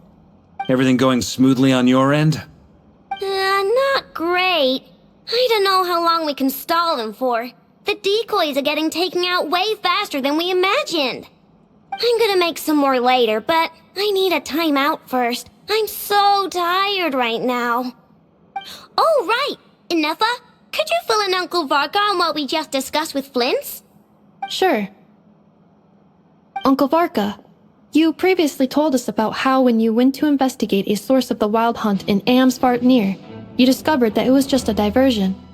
But according to Flint's intel, several outbreaks of the Wild Hunt had already occurred in Notcry in the period leading up to that.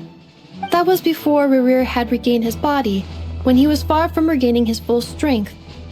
In other words, in theory at least, he still lacked the means to act in two places at once. Flint's, with everything that's been happening, the Lightkeepers across Notcry are rallying to fight back against the Wild Hunt.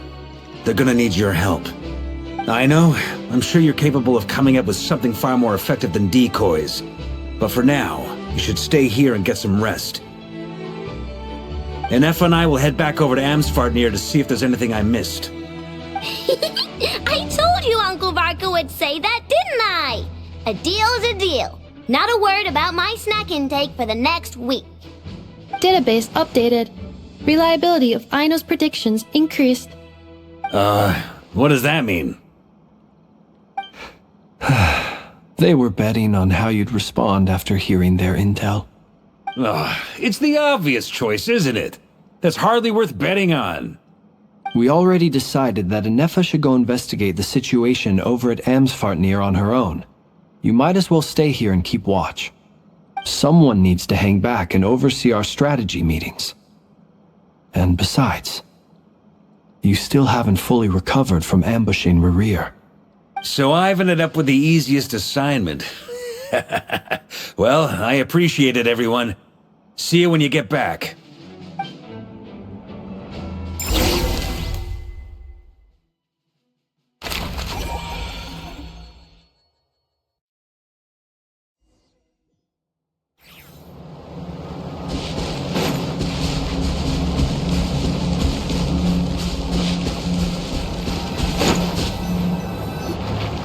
Here, this will serve as a good spot to cross over. Arlecchino, hold up a second.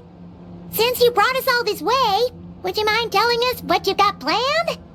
We still haven't got the slightest idea what's going on here. And if even Columbina doesn't know where the iridescent moon's marrow is, how do you? Simple. Because I am an inheritor of the royal bloodline of the Crimson Moon, and one of the last surviving embers of the Two Worlds' flames. Huh? Are you serious? Isn't you're a descendant of that Crimson Moon dynasty we were just talking about? The one from ancient Conria? Your surprise is understandable. I was also taken aback when I first learned of it. But the more I thought about it, the more I realized the signs had been there all along. When I was young, I discovered I could wield a very special kind of fire. It coursed like blood through my veins and smoldered away inside my nerves. What's more, whenever I experienced strong bursts of emotion or drew too deeply on this power, it was like some kind of presence within the fire would begin to gnaw away at me, consuming me from the inside out. Exactly. That is why my hands are like this, too. At first, I saw it only as a curse, but once I became a harbinger, the jester apprised me of the truth. Together with my own investigations, over the past few years, there are several things that I have gradually come to understand. For instance, take the so-called Crimson Moon. In truth, it is nothing more than the shattered remnants of the iridescent moon, fused with the abyss to prolong its lifespan. Since this blood flame was bestowed upon me by the Crimson Moon, it is a fusion of the iridescent moon's former power and the corruption of the abyss.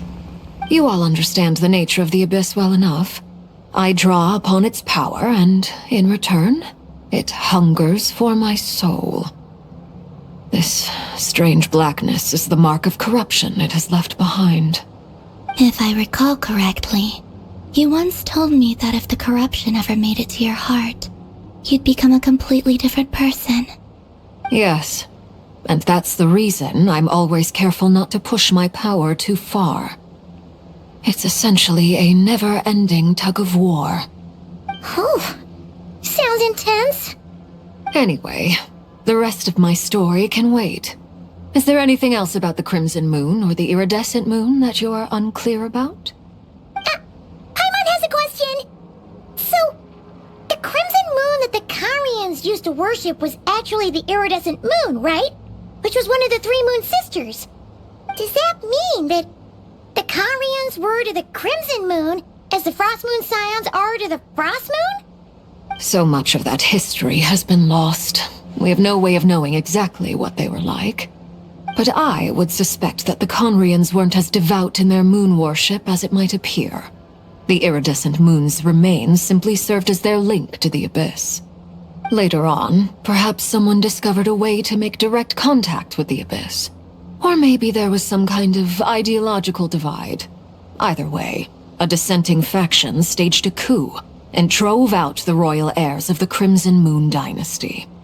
Still, even with the dark sun looming high overhead, the Crimson Moon's glow never truly faded. If you want living proof, it's standing right before you. The first time we met, I sensed something familiar in your presence. When I looked at you, I felt I could see that mysterious red moon in the corner of my eye. In your flames, I saw its broken image, surrounded by a strange black aura. Well, I appreciate that you kept it to yourself. Much about the Crimson Moon is still a mystery, and I'd prefer not to end up as the object of an insane research project. Anyway, time is against us here, so if there's any other questions, they'll have to wait. I just want to make sure I've got one thing straight. In her letter, Sandrone mentioned that since you are unable to contain the iridescent moon's marrow yourself, you intend to leave it in my custody. Correct? That's right. For now, it's the only way I can pay you back for your help. The iridescent moon is already part of who you are, so with its marrow in your possession, you'll be even more powerful than before. Deal. Then let's get started. Get what started? What does this place have to do with the Crimson Moon?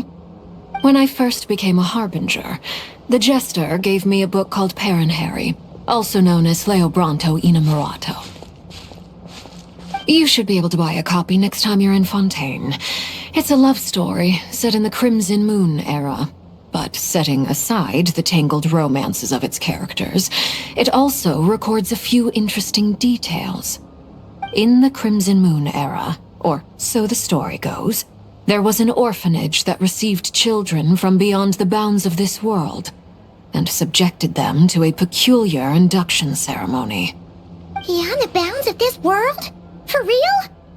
And what kind of induction ceremony? The Crimson Moon sages looked beyond this world for beings with powers that surpassed the gods.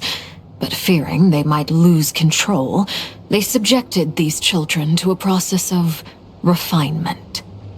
They made these children crawl up a fireplace and kept asking them, "Have you died? Did you see it?" Until they finally admitted to having died and seen a crimson moon. The adults embraced the children who passed the ritual, telling them, "Within the fireplace, you have traversed the flames between two worlds. Here and now, you are born anew." The book leaves much unsaid, but I suspect that this was their way of branding the children they had enrolled, leaving an indelible mark upon them so that they would forever live in the Crimson Moon's light. That explains why I can't sense the Crimson Moon's marrow in this world. It makes sense that it would be sealed in a special space that can only be accessed temporarily through some kind of ritual. But there's no fireplace here. Do you see a chimney anywhere? Oh, are we supposed to build it ourselves? Okay, fine. Paimon will go find some bricks. That won't be necessary. The fireplace is purely symbolic. The key to the ritual is crossing the flames between two worlds. In other words, the flames that burn within me. Those burned away by such flames leave behind a kind of ghostly afterimage in the world. In the days of Conria, people believed they could be used to bridge the gap between the two worlds of life and death. In short, I can open a passage to that space for you. That's the easy part. The catch is I'll need to stay on this side to keep the passage open, so I won't be able to come with you. Once you're inside, you'll have to find your own way. Very well. Then I'll open it up. Traveler, spare me a little more moonlight if you would. I may need it.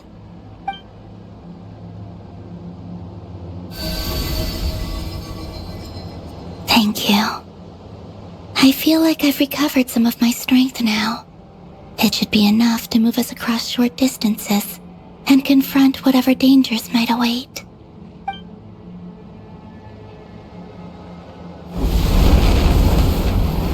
Mistress of the seven hues of ages past, great mother of the present, crimson-clad sovereign of the two realms, by fire severed, by fire renewed, I offer myself now and beseech your descent.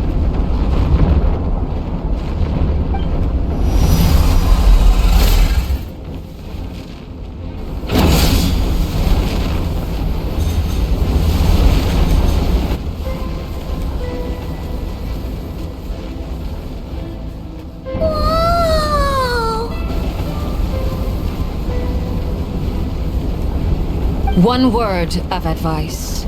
As you're crossing over, no matter what voices you hear, do not answer. Got it. I sense a sinister gloom inside, but also the familiar light of the moon. I feel that I am about to meet an old friend who has changed beyond all recognition. All right, let's go.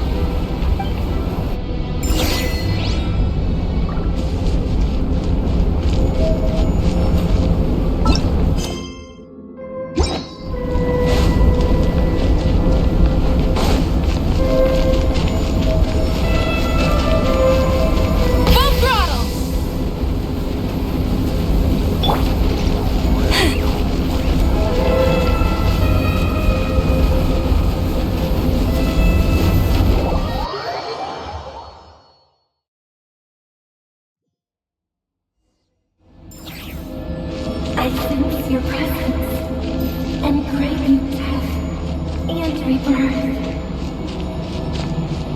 Wait, why are you? You have crossed over from another world, transcended fate itself. I have no right to.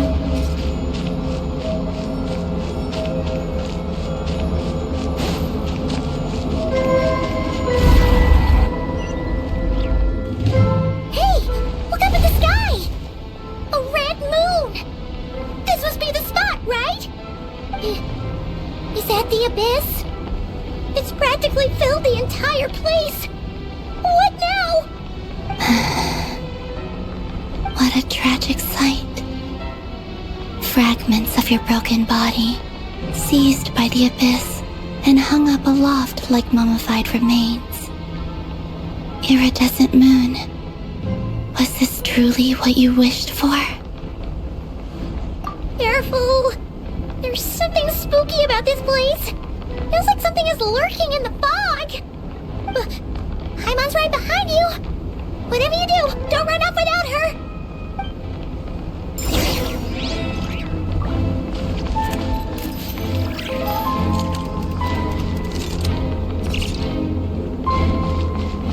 By the way, Columbina, didn't you tell us that the iridescent moon had shattered into pieces? The moon up there looks pretty whole to Paimon. How is that possible?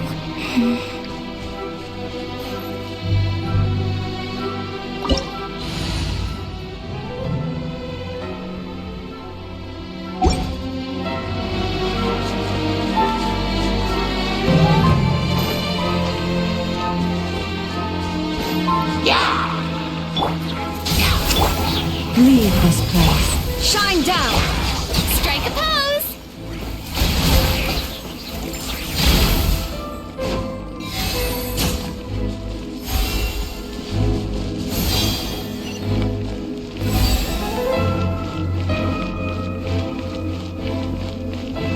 Just like I thought.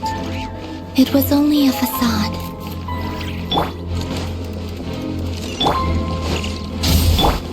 You poor lost one for the everlasting. Illusion shattered! Yoo-hoo!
sensing anything up there.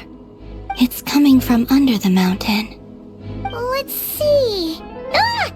There's some kind of weird shadow over the water. Wait, see that? Looks like a mechanism of some sort. Let's check it out.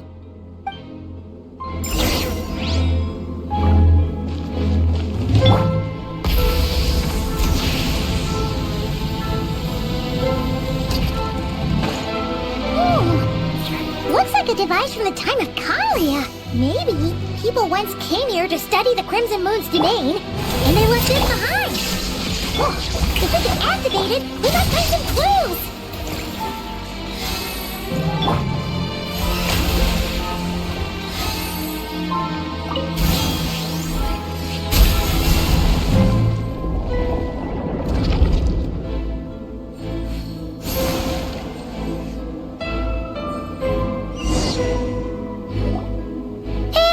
Look at that!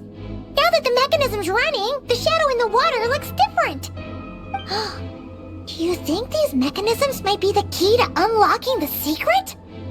Let's try to find more of them! Felindis, we'll leave the rest of the research in your hands. We'll be heading back now. I hope this isn't ruining date night. Ugh. Mind your own business. Just leave me some snacks on the table.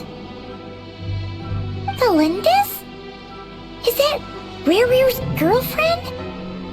How come we're hearing her voice here? Oh yeah! So, do you think she was studying this strange space all along? The Abyss has made this space extremely unstable. Maybe that's why some of the things she said and did were preserved here. Like echoes. Or after images. Whenever I see this view, it takes me back to a poem from my childhood.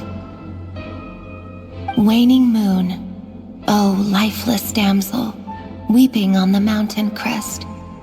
Mourning still in wistful tone, her fragile soul now laid to rest. For me, of all people, to be here investigating the mysteries of the Crimson Moon space, is it a coincidence or something more?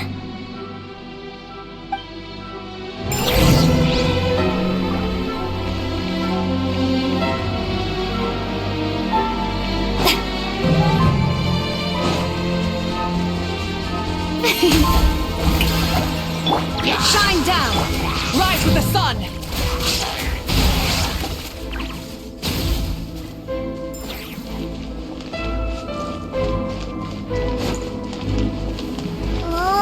Looks like the Abyss has messed up this mechanism. We need to find a way to get it working again. Let's see if there are any other devices nearby.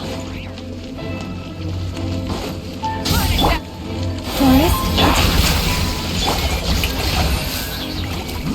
Let the world collide! By the frost moon of old. Light of the blazing sun!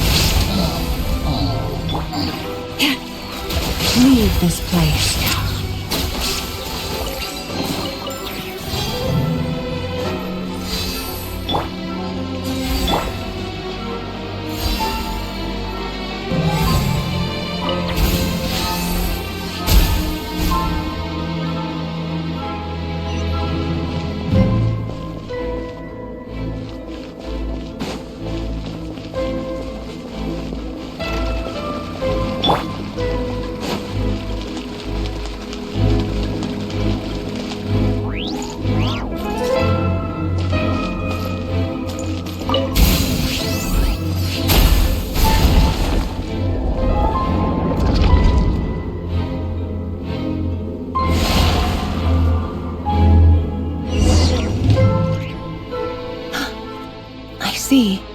So the moon marrow, or rather the power of the 3 moons, is the key to unlocking.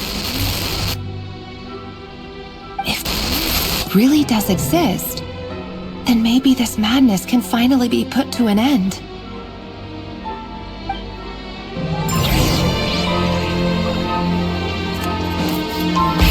Rev the engines! The abyssal energy here is too strong! We better pull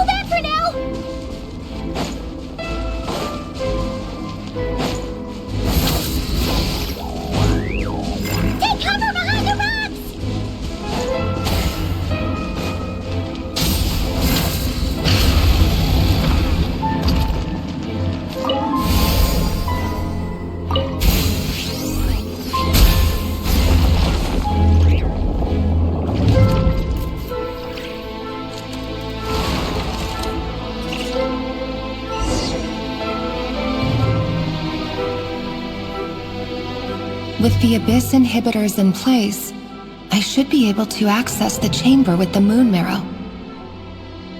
Oh, Rerir, with every step you take, you're drifting further from what you truly desire. But you're not the root of the problem.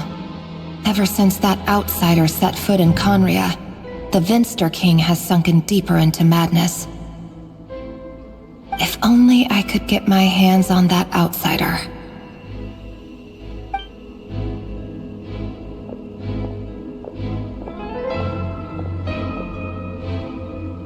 Hey look!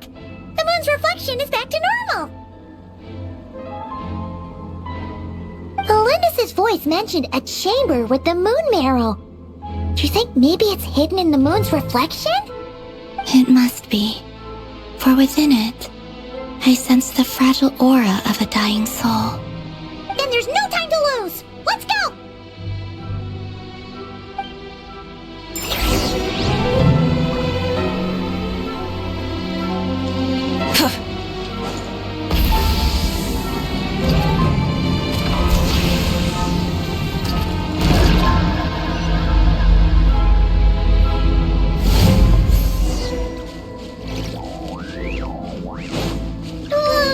These things are so creepy! Looks like we'll have to destroy them if we want to get to the iridescent moon's marrow.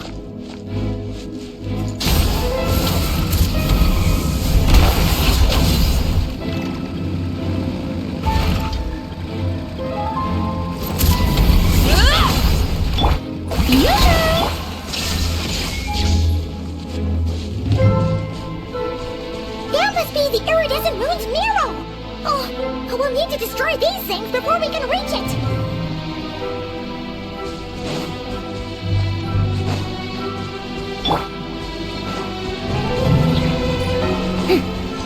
Strike a pose! You poor lost one. Burn it down! Time to shine! Now you shall perish!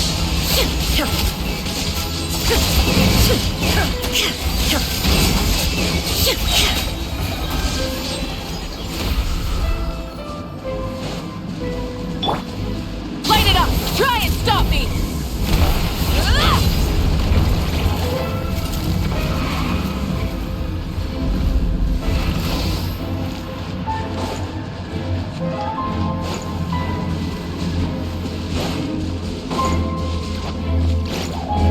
Full throttle!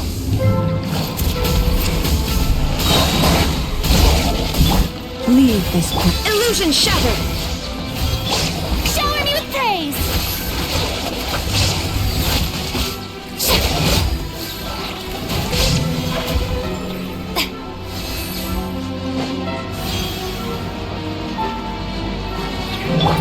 Rise with the sun! Forest, protect us with one heart. Shine down!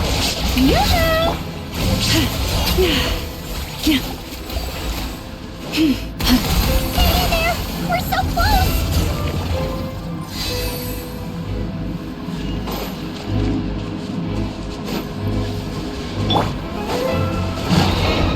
Light it up! Illusion shattered! Let the world come alive! Torn to oblivion!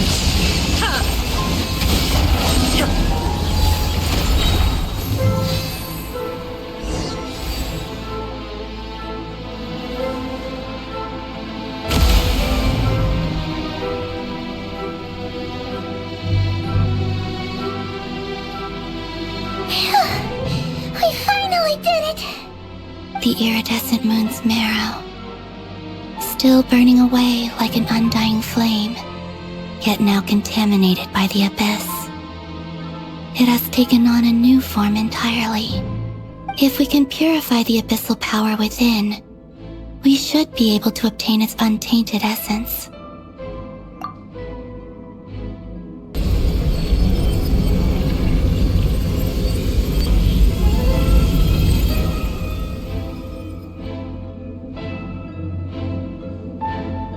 It's so cold.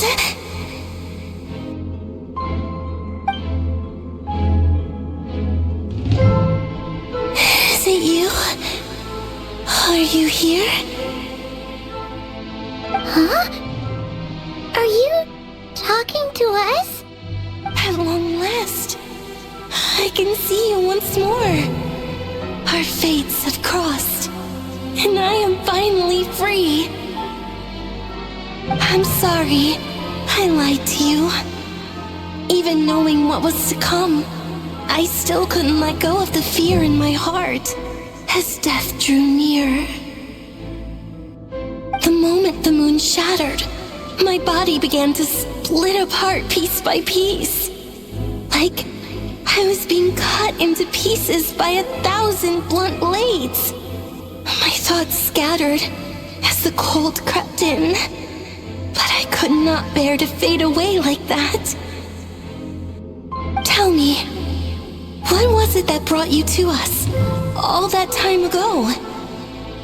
If only I had possessed your courage, then I might have been spared this torment more painful than death.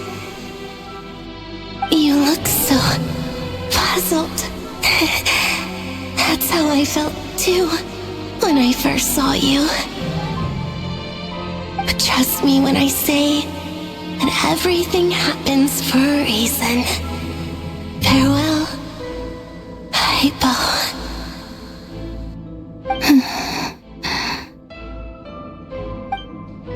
What was that all about?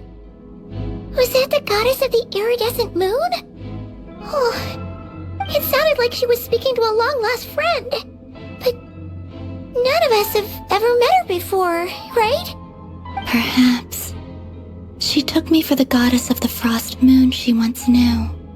For a fading soul like hers, our auras must be too similar to tell apart. But anyway, we've got the iridescent moon's marrow now.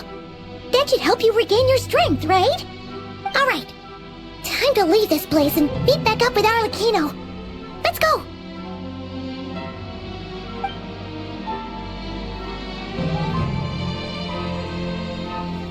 That's odd. This place looks different than when we came in. Waning moon, oh lifeless damsel.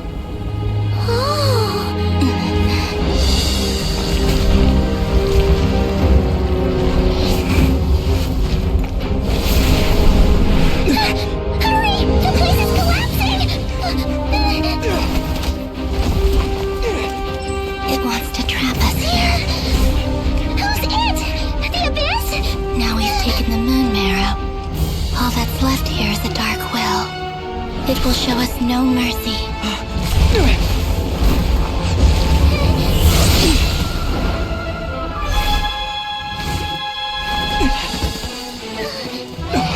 it back! The crimson moons! My marrow! My heart!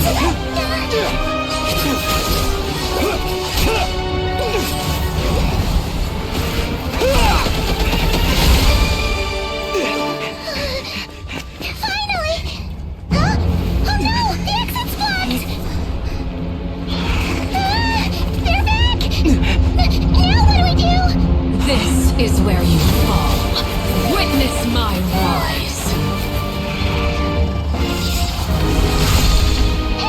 What are you waiting for?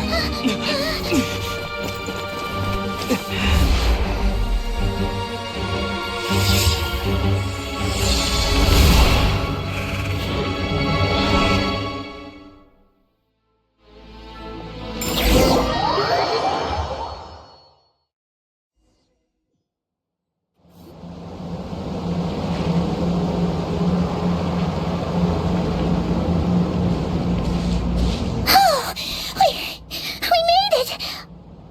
Was that you, Arlecchino? Did you save us?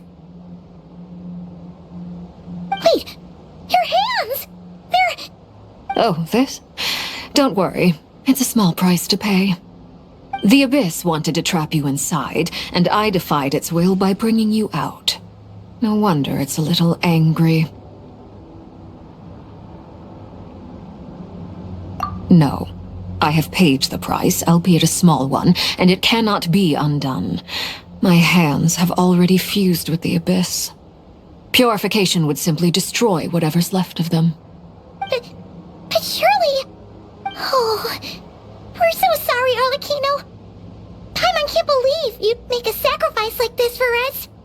As much as I'd like to call it a favor, the truth is I was simply holding up my end of the deal. Well, Columbina? Yes, you did your part. And as promised, I will leave the iridescent moon's marrow in your care. From this day forth, may the two worlds' flames burn ever more brightly.